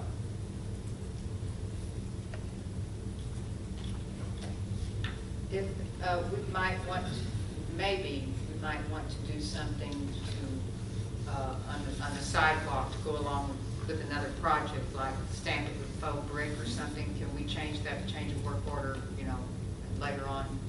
We don't- Yeah. Okay. And that may be Not something we sure. could talk about in the pre-bid meeting too. Okay, all right, we're not real sure about that, but by the end of the month of December, we should know. That project won't take very long to complete, probably no more than a month to complete. Okay. That might be something we could have them see, price it, and we can do that, we can do it as an addendum item after that. Like some faux pattern in the joint lines. Mhm. Okay, and so then on your Rain Street waterfront retrofit, any check? Okay. We are still, the baffle box is still in production. I heard from Northborough Asphalt this morning, and it's still in production, so it does not look like it's gonna start on Monday. They don't wanna start moving until they have that box in place, which this may help with the festival. What we may do is tell them that, okay, you're not gonna have it by the 23rd, but we want it by the 14th. So that way the festival can be done and we won't have, you know, mounds of soil, people got to step over as an option. I think they planned the festival kind of around. Right. We moved it. Right. We're kind of at the mercy of the baffle box because they're Sun Trees who makes it. They're the only ones that make that one, so until we get that, but they don't want it. All right. And then I don't know if you, I guess the drain is, we're still gonna go ahead and do that drain on the north end. We've got the proposal in to go ahead and design that drain and get the DOT approval and permitting. Okay. Tie that drain up in by Christie's Cottage. All right, and did you talk to Mr. Christie about it? Has he, okay. Is that will be a change work order then? Correct. So you don't have an estimate on that? I don't right have an now? estimate. Okay. No. All right.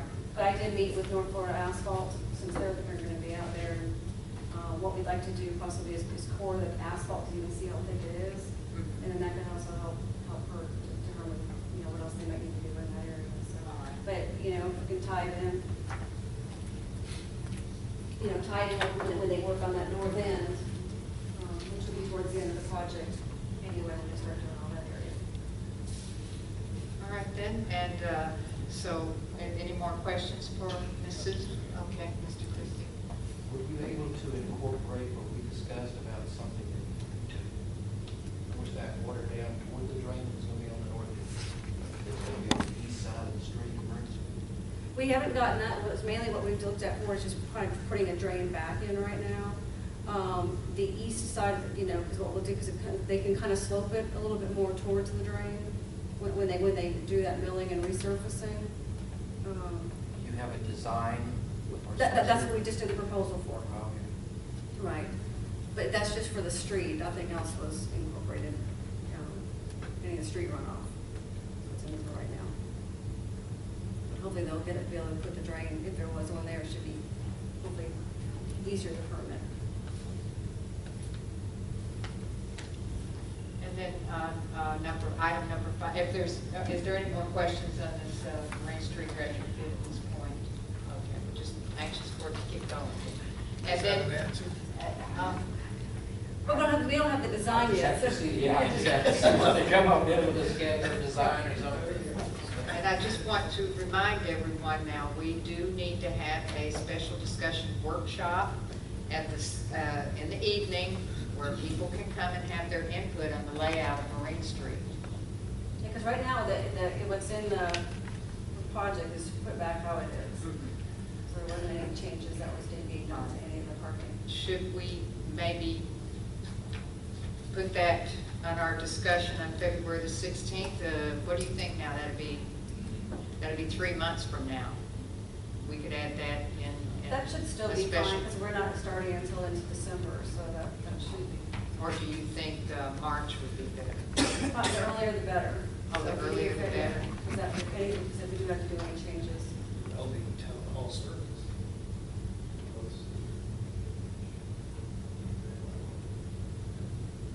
Why not? Okay, all right, so, Add that.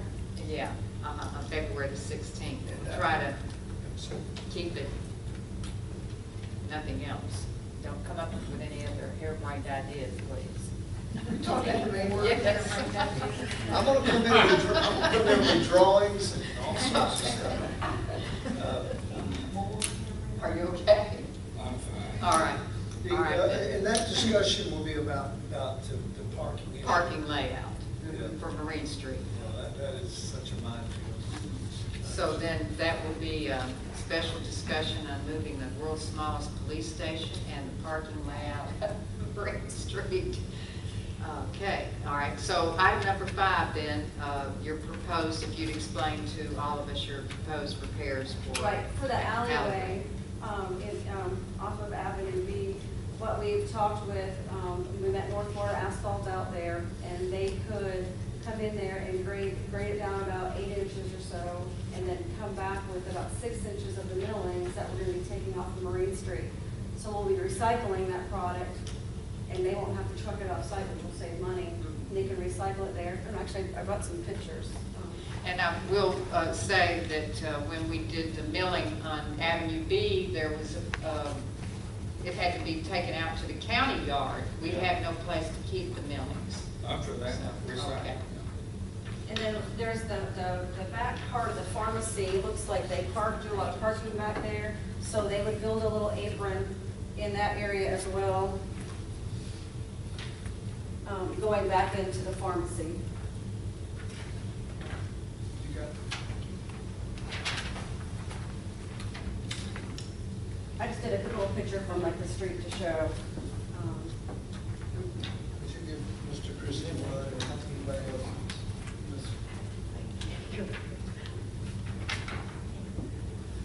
Yeah, I just did like a little, the Google Earth aerial, and then kind of and just did a picture from the street, so that they would go almost the whole width of the alley, I'd say, and then just drop it down like 8 inches, and then come back with 6, so we'd still lower it a little bit. And then would that help with the drainage that's happening out in the front at the antique trader area? Okay, the runoff there. Okay. Doesn't it run in their backyard as well, or back door? The back door is lower than the. Lower than the. Right. So that will help with that. What they can maybe do is kind of slope it to more towards the middle. So where does that run off besides the back of it? Oh, it looks like it's down to 98, and then it's her backyard. But not over there. Right. Do you have a cost on that yet? No. No. Okay. I told them when we meet with, with you and to see if that was approved. Just mainly, I think we reduce their time, since they're not having to truck that off also, so that saves them money. Now, when they grade that down about 6 to 8 inches, where will they put that? We need a place for that? They'll have to haul it off, unless you want to keep it. Okay.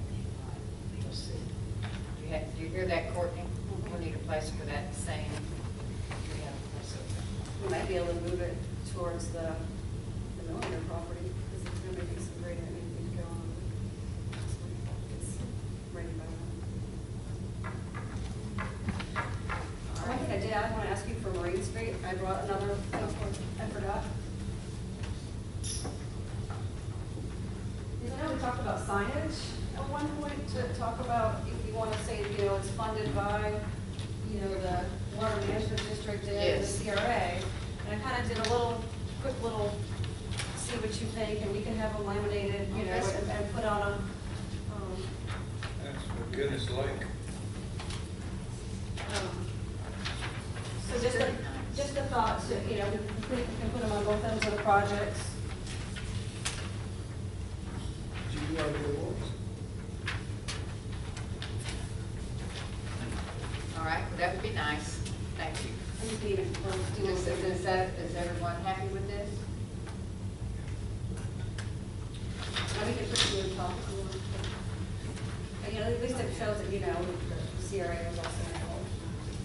Is that okay? Is that a word? They'll post it at both ends of the project. That's what it's called. I know, is that the way you spell it without a hyphen? I'm just curious. I've never seen it. It won't spell check. Exactly. Retrophis. All righty. Okay, so is there anything else then on item 5? Any further discussion or questions? Any questions by the public? All right then. We bypassed public comment and request. Is there any public comment and request? Not public. Well, you can, later on, you can have your other items brought forward by the CRA board. Oh, that's me. All right. Sorry. All right, should we take a little recess before we do this next one, or just try to move forward? Now, I noticed that some of the folks that requested this discussion are not here. They have not come to the meeting, they've not arrived. So, do we want to take a, do y'all want to recess, or do you want to move forward on this special discussion? I'm okay. Okay, stay. All right, how do y'all Let's get her feel? over with. Keisha wants to take a minute. Break. All right, let's just take a minute. Catch your breath. Okay. All right, 5 minutes sharp, and then we're going to come back and talk about the Veterans Park.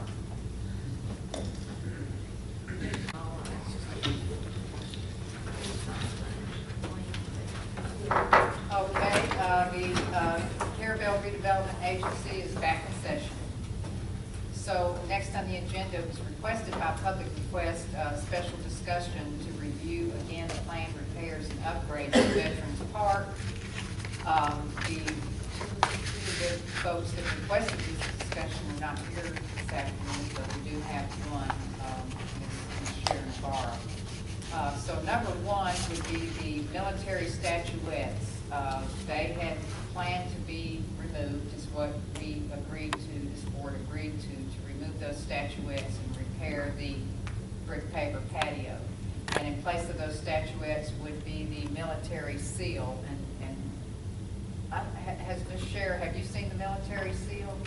No, I have not. Those military seals were to replace the 5 statuettes because of race and gender, and a lot of folks say that the statuettes are disrespectful because they're small and they're not in line with each other. Some that are forward are more giving higher precedence or higher order than the ones that are behind.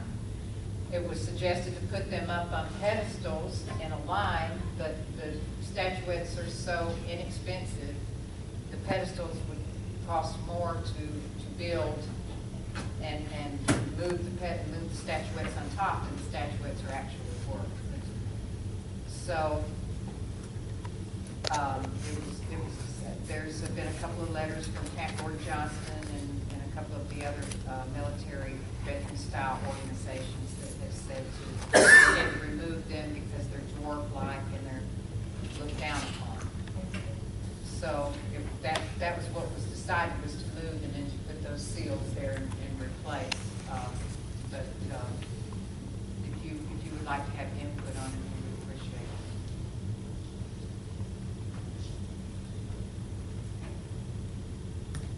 it. Hi, I'm Cher.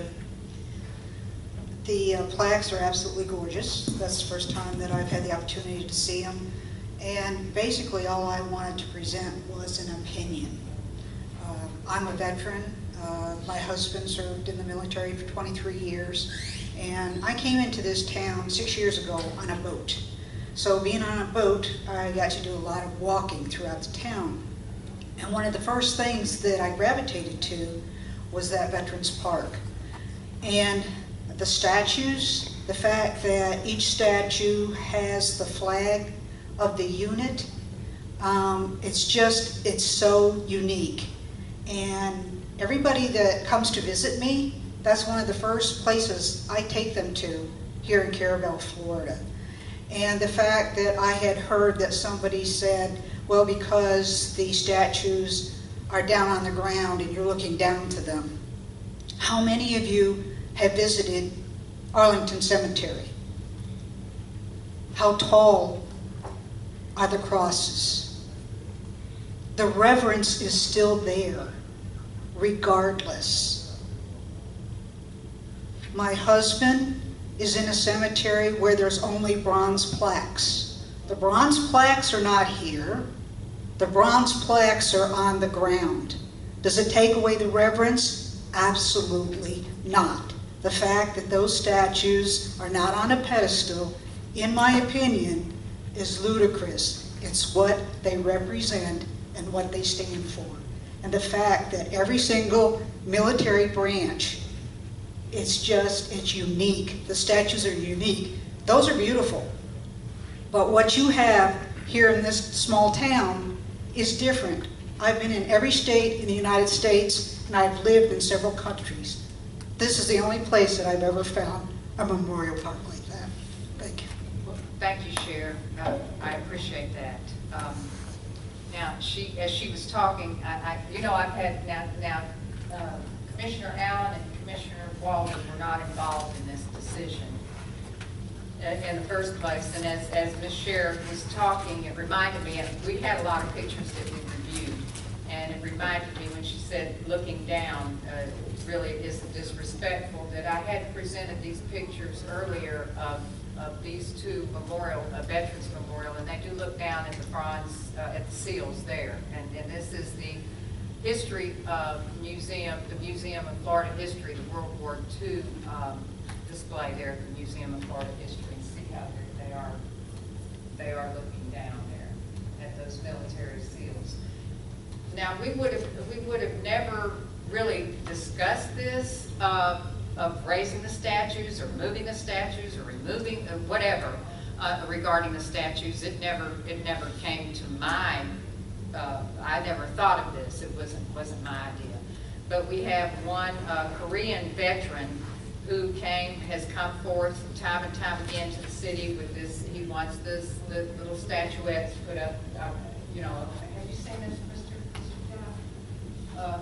And this is he wants these statuettes put up high because he says it's disrespectful, and not in a line, but he wants them. Not all of one on one. He says the children can play on something like that, but he wants them like this. I would, now the Putnams that also requested this special discussion, they do not want to see the statues moved.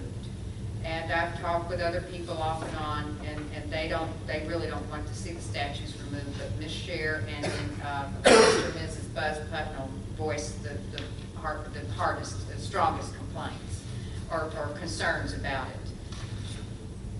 I would say my suggestion would be to leave them as is. They're how old are they, Ms. Courtney? Maybe 10 or 15? 2008. Okay. All right. So they will have a lifespan. They're cement lawn ornaments. They will deteriorate like a bird bath, eventually. And so they will eventually have to be removed. Is that understood? And then at that time, they can be replaced with something better or not replaced. I would suggest to leave them as they are, and don't go to the expense to try to put them up on pedestals, because it would cost more than what the statues are worth. The public would probably be upset if they were removed.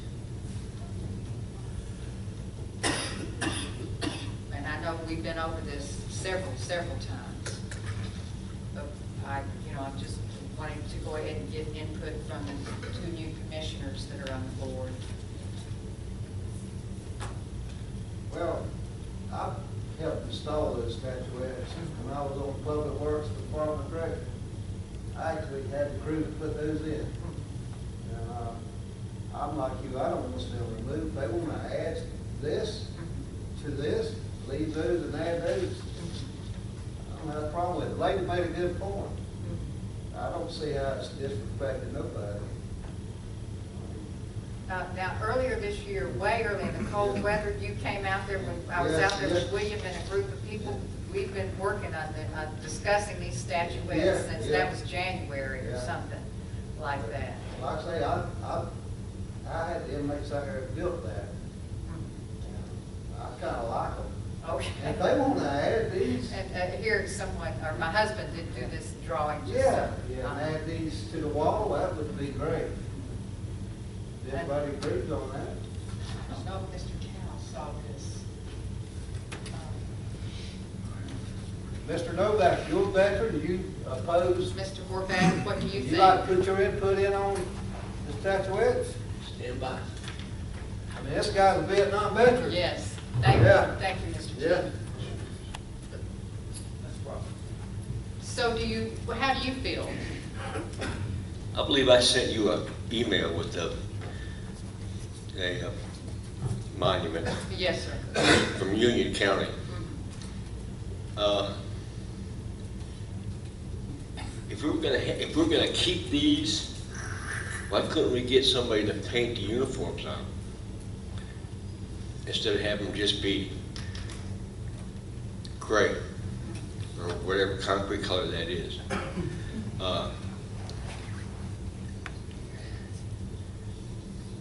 I don't have any. I like this, All right. but I think that the soldiers or the troops, if they were painted, the uniforms were painted, I think it would be much more commemorative than just concrete. Okay. And yeah, you could have, it might be colorful like these are colorful. Hey, I'll be here in a few minutes. Okay. But I mean colorful as in the colors that are in these seals. Painted the colors of the uniform. That's probably, yeah. Might make it last longer. Courtney, do we know someone that could paint like this? Suppose we could advertise? Ma'am, yes, we have artists that are inmates that's painted things out at the prison, military. And I'm sure if you get with Lieutenant Moses, he might have an inmate that can paint this for you for nothing. Just furnish the paint. He is one of the best artists we ever had out there at the prison. And you come out here and look at his work, and you'll be well satisfied with it. We got him out there, murals painted out there at the work camp. No cost to it except for the paint. For the paint. I'm sure that, Yeah. or somebody, I'm sure there's. He's as good an artist as you're gonna get. Give them the correct look. Yeah, you just give him a A picture? picture, he can draw it. If he's still there, he can transfer. That would be a nice, I like that idea. The inmates actually built that, so, you know, they built that wall. So what do you gentlemen think? In any issue like this, there are going to be people that have this opinion and that opinion. Oh, yeah. The very minute we make them bigger, there's going to be some, no, I like the small ones. And there's a difference between an opinion and a fact. Where the fact is that it was decided by a committee a long time ago when they put them there. And I'm sure those issues were discussed then, and they made a decision, just like we have to make a decision based on our position here. And once that decision is made, I think it's been made. As far as I'm concerned, I like the way it is. I think it could be maybe some improvements along the line, but to change the size, to get the pedestals, I believe the people come by and see that, the ones I see say, well, we really like that. If it offends someone, then, you know, that's another thing that's happening now. Anytime you don't agree with something, you're offended. And that's not what an offense is. An offense is something when you do something wrong that you think is right, or when you do something that you think is wrong and you go ahead and do it. Then you've been offended. And its legal definition. But in this, it's just an opinion, and I think we have to sort of go with that and make the best decision. I like it the way it is. That'd be my position. I want to say that I was concerned in the beginning, if you raise these soldiers up, it's going to block the brick wall. If you bring them up high in a line, Mr. Amon wanted them, yes, I believe I have them here somewhere. He wanted them put in a line. He says the suggestion was if you put them on pedestals, move this one and this one and this one, so they would be up high all on a straight row, and I fear that would block the brick wall, the commemorative brick wall, once you bring all of them in a straight line and up high. As you know, you're driving by at 35 miles an hour, now your commemorative brick wall is blocked. So, should we need to get, I would suggest just final action on this and close the book on this part on the statutes. Leave it as it is. Leave it as is. Do we want to, and see if we can get them painted? Would that be all you, Mr. Kent? It's fine with me. Look into it. Yeah. And you know the trouble we got in when we cut down the tree. Yeah. So we Tree's could, not coming back. Yeah. we could probably get them painted for less money than it would cost to raise them up on pedestals. And a lot less heartache on removing them. Those big plots, those are nice. All right, so can I have a motion then on this, please? I'll make a motion. Keep them as they are. All right, I have a motion by Commissioner Walden to keep the military statutes in place as they are. And we'll, Pursue painting. Pursue painting to match the military color. all right, and to pursue the painting. Do I have a match the military colors? Do I have a second on that? Second. Okay, Mr. Bo May seconds it. Is there any discussion? Yes, sir.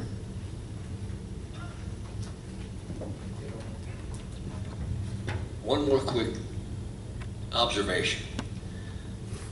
If we're gonna put bricks back on the wall, Yes, sir. get a sturdier adhesive compound, because it looks kind of tacky when there are spaces where the bricks have fallen off and busted, so. Just No, that's good. We That's have a professional brick mason that's gonna come and put them with a professional grout line, and it's gonna be professionally installed. Okay, thank you. Hopefully they won't fall off next time, but as Ms. Tamara has said before, those bricks really weren't meant to be on a wall. They were meant to be in the ground. All right, so, did I get a, all in favor, all opposed? Okay, so all in favor on that motion? Aye. Any opposed? Okay, so the motion carries. Now these statuettes are going to stay. We're going to see if we can paint them, and we're just going to move forward on that. The water fountain, the couple that are not here built the water fountain. Mr. Bevan Putnam, Buzz Putnam, Mr. Wesley Buzz Putnam, his nickname Buzz, built the water fountain, this base right here. This chimney was put in later. He says that it was a pedestal style fountain that's set inside of this. And he and his wife would like to see and then we had another lady here in our last discussion who voiced very strong, Ms. Penny Anderson, would like to see the water fountain remain in place. Now that the tree has been removed, the water fountain could remain. The Putnams, when we were out there on site about a month ago, said that they would be happy to see a trial to see if we could get the water fountain back functioning. They say that the stream that comes out of here is so small, though, that the wind blows it away, that it never really became, once they rebuilt it, when it was rebuilt, it never formed as a water fountain like it should. So they suggest to take this out here and put the pedestal back, the fountain, the way that it was in the beginning. So do we want to try to get this fountain working and let it work for a while? And it was donated by the CO's Garden Club, the memorial fountain. Or do we want to? I had thought that the reason we had talked about turning it into a planter was that the cost of maintaining it was unreasonable. And Courtney had mentioned that. I don't know if that's still. Well, it was at the time, but it was the leaves and all falling out of the tree and sucking back up in there, and now the tree's not there. If we gave it a try,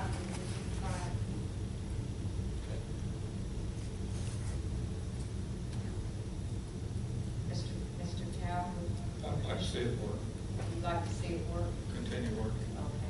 So what would we do? Get a pool person to work on that? The pump's still there, right? Yes, sir. It probably needs to pick it back up. They've got Williams should build now. And Mr. Putnam says that the workings come up about this high up in it. Yeah. As far as I know, the pump's still there. It was just cut off. And this now, if y'all go by and look at it, Mr. Putnam says it needs to be repainted, resealed on the inside because it leaks. You know, all of this sealant that was put on the inside is like a swimming pool, I guess. It's actually gonna need a liner. Some people work secret now. And do you think that the brick mason that we have hired, would he be able to pressure wash this or clean this up? Do you think he might be able to?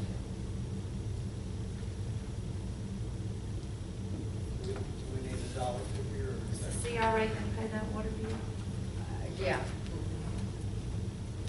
Well, it's in the CRA, it pays all the other stuff, so it probably more like the pump bill, the electric bill. There's a meter there for that area, isn't Excuse me, there is a guy advertising on the radio from Fort St. Joe.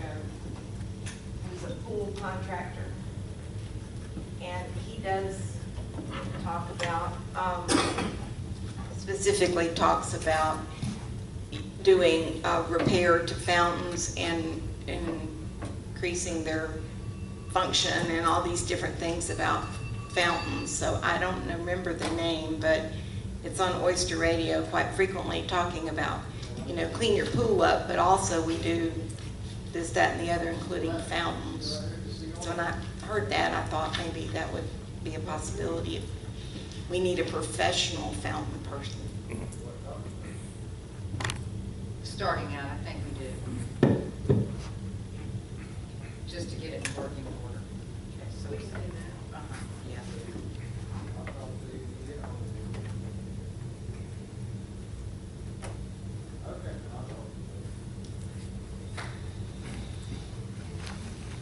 Okay, I believe Mr. Walden, just to get it in working order, to make sure that it's in working order, the funds are there for Veterans Park.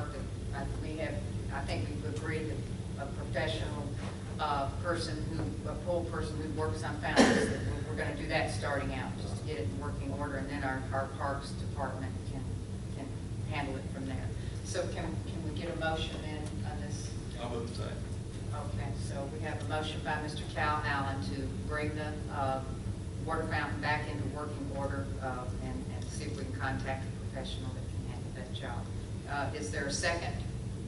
I'll second it. Okay, and then second by Mr. Bo May. Is there any more discussion?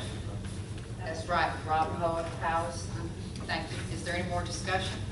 Okay, all in favor? Aye. Any opposed? Okay, then the motion carries. And Greg Christopherson's going to report real quick on the progress of the repairs to the Blue Star Memorial sign. He's handling that. Yes. Be clear. I would say that once this is all done, I think it's really going to look good, especially with the new figurines and the bronze plaques and everything. All right, this is the Blue Star Memorial Highway sign, and it's to honor veterans, and it's done by the Garden Clubs of America, or whatever. I can't remember the name for sure. What is it? Garden Clubs, yeah, of America. Anyway, so I don't have the facilities that the city does, so that's my ink, so you're gonna have to pass that down. All right, this is the way they used to do them, and that brown spot in the center, they call that a rust spot. They don't do that anymore. Since 2007, the Garden Club decided not to incorporate that. That way, when you redo the signs, you don't have to do it like that anymore. You can do it like this without the brown spot. So for the board, the price to have this repaired by a company that's used by the Garden Club is $800. That includes shipping to and from. All you have to do is put it on a pallet. They'll come pick it up, do the work, and then return it. But we also have Mike Marshall here that said that he would do the sandblasting and the initial paint color, which I did get from the factory, so I have the right color for the background, which is an olive yellow. And then Fred Amon would do the lettering. And both of them said they would do the work at no charge, just for the sandblasting, and the paint would be all you'd have to pay for. And he said the sandblasting would probably run about $100, and possibly the paint, you know, in the $100 range somewhere there, so a couple $100. So, pleasure of the board. All right then, can you take that sign off and take it? Yes, I'll take the sign Is that off all right? and take it too. Ms. Courtney, if he removes the sign, delivers it to Mike Marshall, okay. I mean, just depending on however you all want it, whatever you decide. And then we might have Mr. Amon paint the base too as well. Maybe. Let's see. What is that? That's not. Do you have a picture of ours, actual sign there? But you don't have the base. So, but Courtney can. We'll go out and look and see. All right, so. The base is just silver. I mean, it's not painted, but you could paint it another silver color. But that has been approved in the past couple of meetings, so he just wanted to report on that. And we're just going to report, and let Marshall Marine and Mr. Fred Amon. Then, have you ordered the bricks, the final order on the commemorative bricks? They have been ordered. Okay. And then the military seals, y'all saw that, that's 5 of them, they're here, they're delivered. I noticed that Courtney has had one of the old utility poles removed. That made it, I mean, it's really looking clean over there now. And so as soon as the final order gets here, Ms. Courtney will schedule the installation of the new bricks and any needed repairs to the brick patio. And so that's that one on that. Thank you very much, I appreciate it. Are there any other items that need to be brought forward by the CRA board members, or anything you had to ask Mr. Hartman? I have nothing. But I want to know if they have something to ask you. No, you don't. But I do have mine. I do have mine too. Right. Can I go? Yes. Yeah. The first one is, did the CRA put some money into the Harbor Lights Festival Boat Parade, just keeping as a source of funding to help cover costs? Well, approved by the project. That was not requested, so it's not in the budget necessarily. Did it come out of our promotion of advertising new festival? Engineering. I didn't mean to drop you under the table. Okay, here we go. But now you know that they're putting we're putting $2,500 towards the fireworks. Yeah, I knew we were paying some for fireworks, but just okay.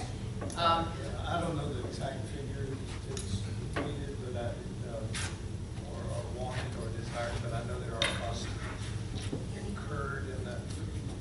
But I think that what was that bill they brought over here?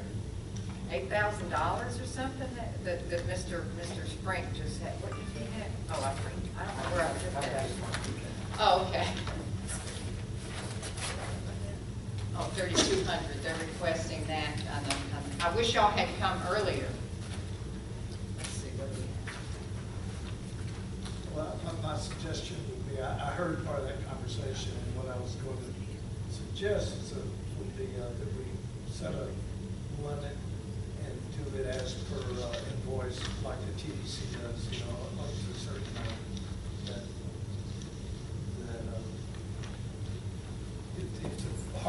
if the harbor festival occurs, X amount of cost up to a certain amount, then they can be reimbursed in a timely manner, since the chamber has really no cash flow to deal with these things, but they're charged with the project of making it all happen. He should just point it out that the city pays the insurance every year. It falls under our general liability. Doesn't cost us anything else as long as it's a city fund. Yeah, okay. I haven't, is that what I haven't looked at really any of those things. I just know that, you know, Cal, would you see this? so that the things that they don't have to pay, we don't, it's not an amount of money that's not documented by. We've knocked $900 off this list already. Yeah, so it may be, there may be other things, and there may be money that's not, but there's, you know, this is an expanded Saturday event beyond the boat parade. It could be considered a new promotional event that takes place in the CRA District. It's primarily a city festival, CRA. No, it would have to be a CRA festival. Could be a CRA festival. We can put our logo on it, just the TDC logo. If we assume the newness of the boat parade is the Harbor Festival as a CRA. Where did they get that insurance amount? Where did y'all get that insurance amount?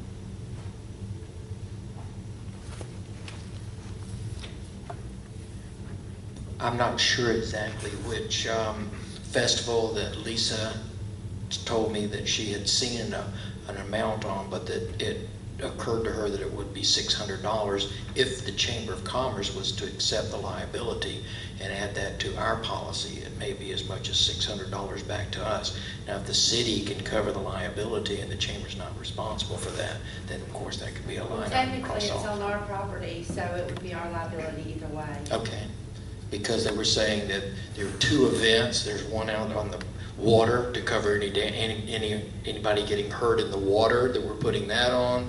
That if there was to be something happening at the land part of it, being the holiday on the harbor part, what the vendors are and the entertainment, that then we would be liable for that. So, But it looks like you're requesting between the fireworks and the, you know, I'm hard for it. Yes, ma'am. Between fireworks and the holiday on the harbor, it looks like you're requesting the CRA to fund the entire project. not the entire project. Close to it. How about the TDC and this out of area advertising? I mean, the TDC, I'm trying to remember. I wish I had known about this. I could have. Well, let me tell you, my understanding, and this, I'm getting this from Lisa and her understanding too, is that the rules changed this past year or so about the TDC. They had funded up front up to $1,500 a year for advertising, and but they didn't actually give the money to you, each individual organization. You would present them with whatever the bills were. They would go straight to them. They would pay those bills. But now that has changed. And in other words, if you want to do any advertising, now it's up to $2,000 a year. But you have to fund it. I mean, you've got to pay for it.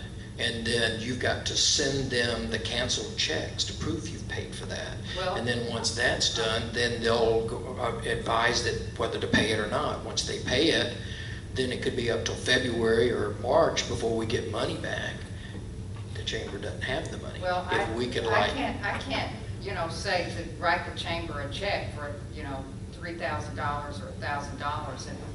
It would be like the grants. You would put the money up front, and then you'd bring the receipts or have them bill the CRA. Well, we would love to be able to do that. And this was like, this is what we thought may be an expense, but if we don't ask for it, lay it out, and it actually is an expense, then where would our funding come from to do that? I mean, isn't it, let's see, you got how many weeks now? I mean, this advertising, how can you do that advertising now, this short date? It would mostly, I think, be radio. That's, I know that there's I think there's a plan for WCTV to have a slot. I know that there's some radio for Moisture Radio, the country part of it too, maybe the coastal radio, that third one to have the other demographic. But if we don't have the money, then we definitely will not be advertising that. But if, and again, this is to help the CRA district as a whole. This isn't just. Some of that could go to coastline, because it could get in for the December.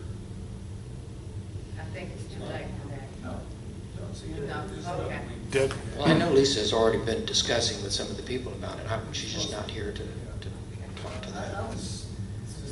We would be more than happy to present a bill and then say, here it is, this is the item, can you cover that up to whatever you say you will approve to cover? So, let me. And if we don't need the insurance, that's immediately $600 off. Let me talk to the director then, what do you think? Did you say that the city could provide the trash bags?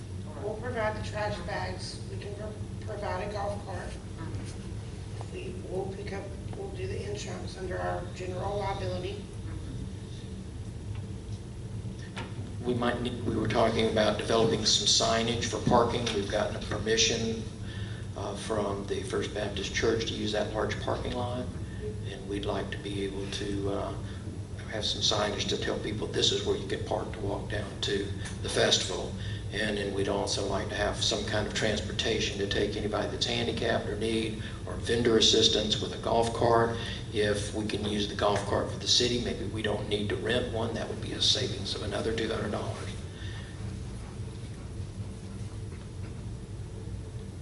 I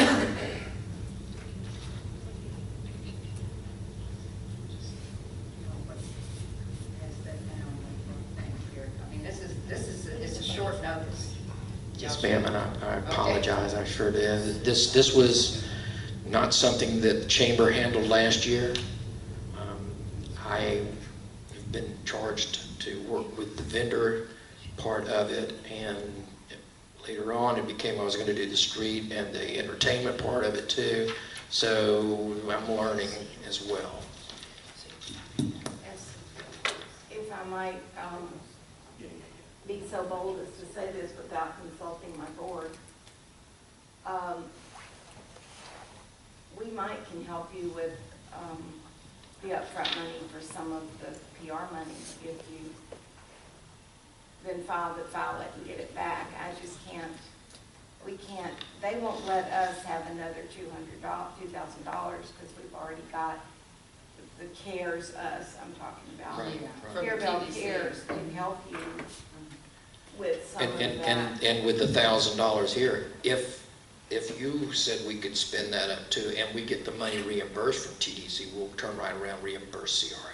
You need to, somehow Lisa needs to get this on that list, that TDC list. Well, they got to, you've got. I don't have it with me. No, there's $2,000 from the TDC to the Holiday on the Harbor. And in the past. There was $2,000 for the year for advertising for the chamber. For the chamber. Period. And whatever it's spent right now, I mean, there's still 9 months left in the year for anything the chamber might want to advertise, so can only spend so much of that. Well, in years past, you're right, there was a change about the CRA, but the $2,000 has always gone to the chamber to do the boat parade and the trophies and such. and all the other stuff that's been done. Now, the difference was the PR had to go through, when you could use the approved vendors. And Right, you there's a didn't list have of to pay approved for it. vendors, you didn't have to pay, they So sent now- the bill to now we them. have- Now you have to pay for it. Right. But I'm just offering to help. I know there's a shortage of cash flow at the chamber, and if we can help you, I mean, I don't have $1,000 to put up, but we could help with some of that. I just, whatever So they're I'll asking. take help wherever we can for get it. We've cut some stuff down, they're asking for $2,300 now to fund the boat parade of lights and the holiday on the harbor. Do y'all have a copy of the budget down there? Does Keisha have that?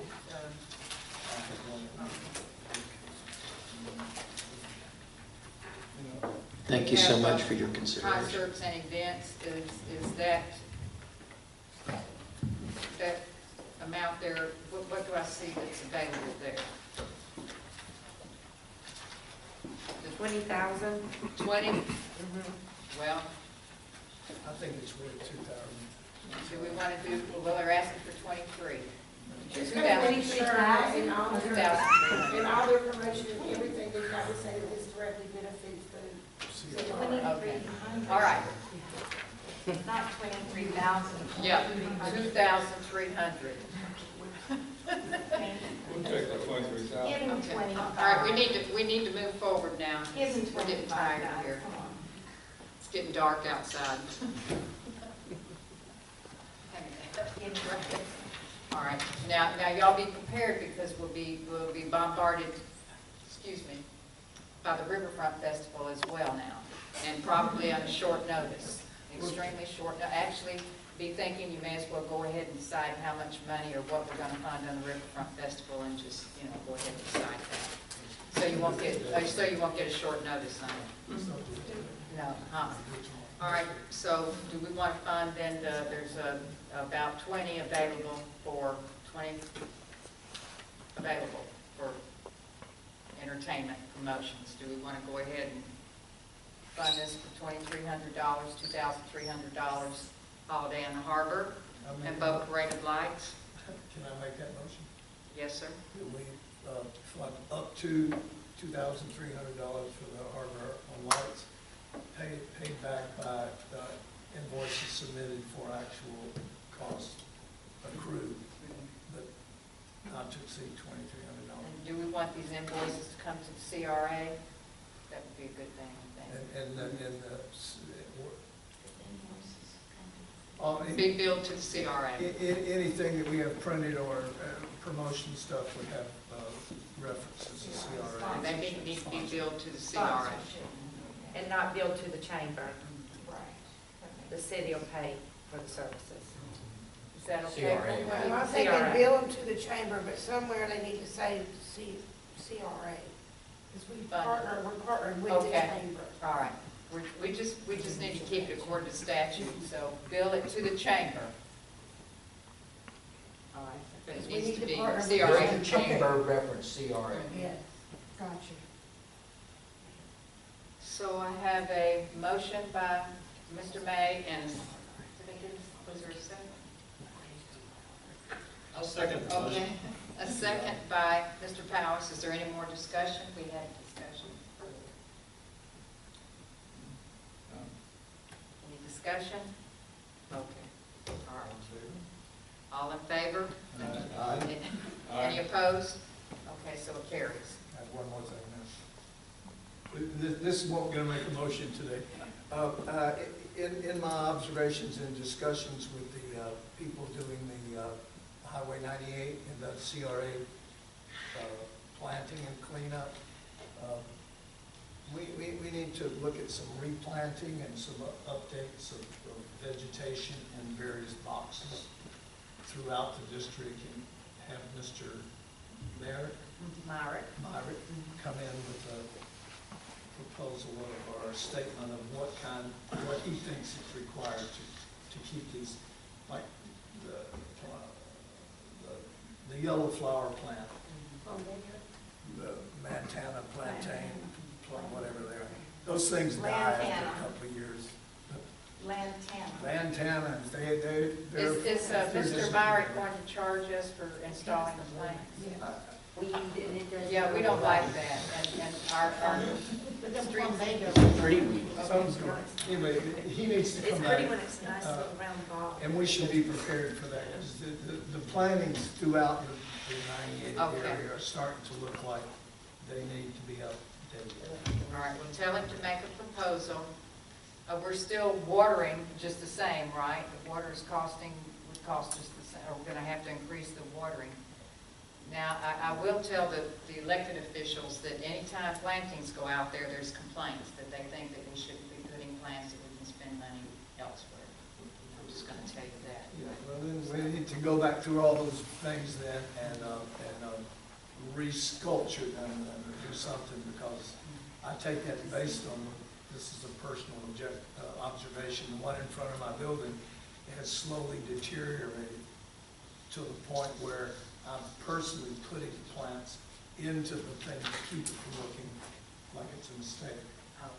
And I noticed that in other ones too, that they're not, they need to be updated. They do. We have mostly palm trees and silver dollars. And not enough of the silver dollars. Okay. That was it. Do you want him to come, do you want to ask him to come then and give us a Please. presentation? Okay, that's it. Didn't require any action. All right. Is there anything else by the board members? Anything else by the public? Yes. All right then. Can I get a motion to adjourn? You got it. All right. A second, please. A second to, okay. Second. All right. Motion by Mr. Cal Allen, Commissioner Allen, and second by Mr. Bomay. All in favor to adjourn? Aye. Aye. Okay. And any opposed? Okay. Thank you all. Very good.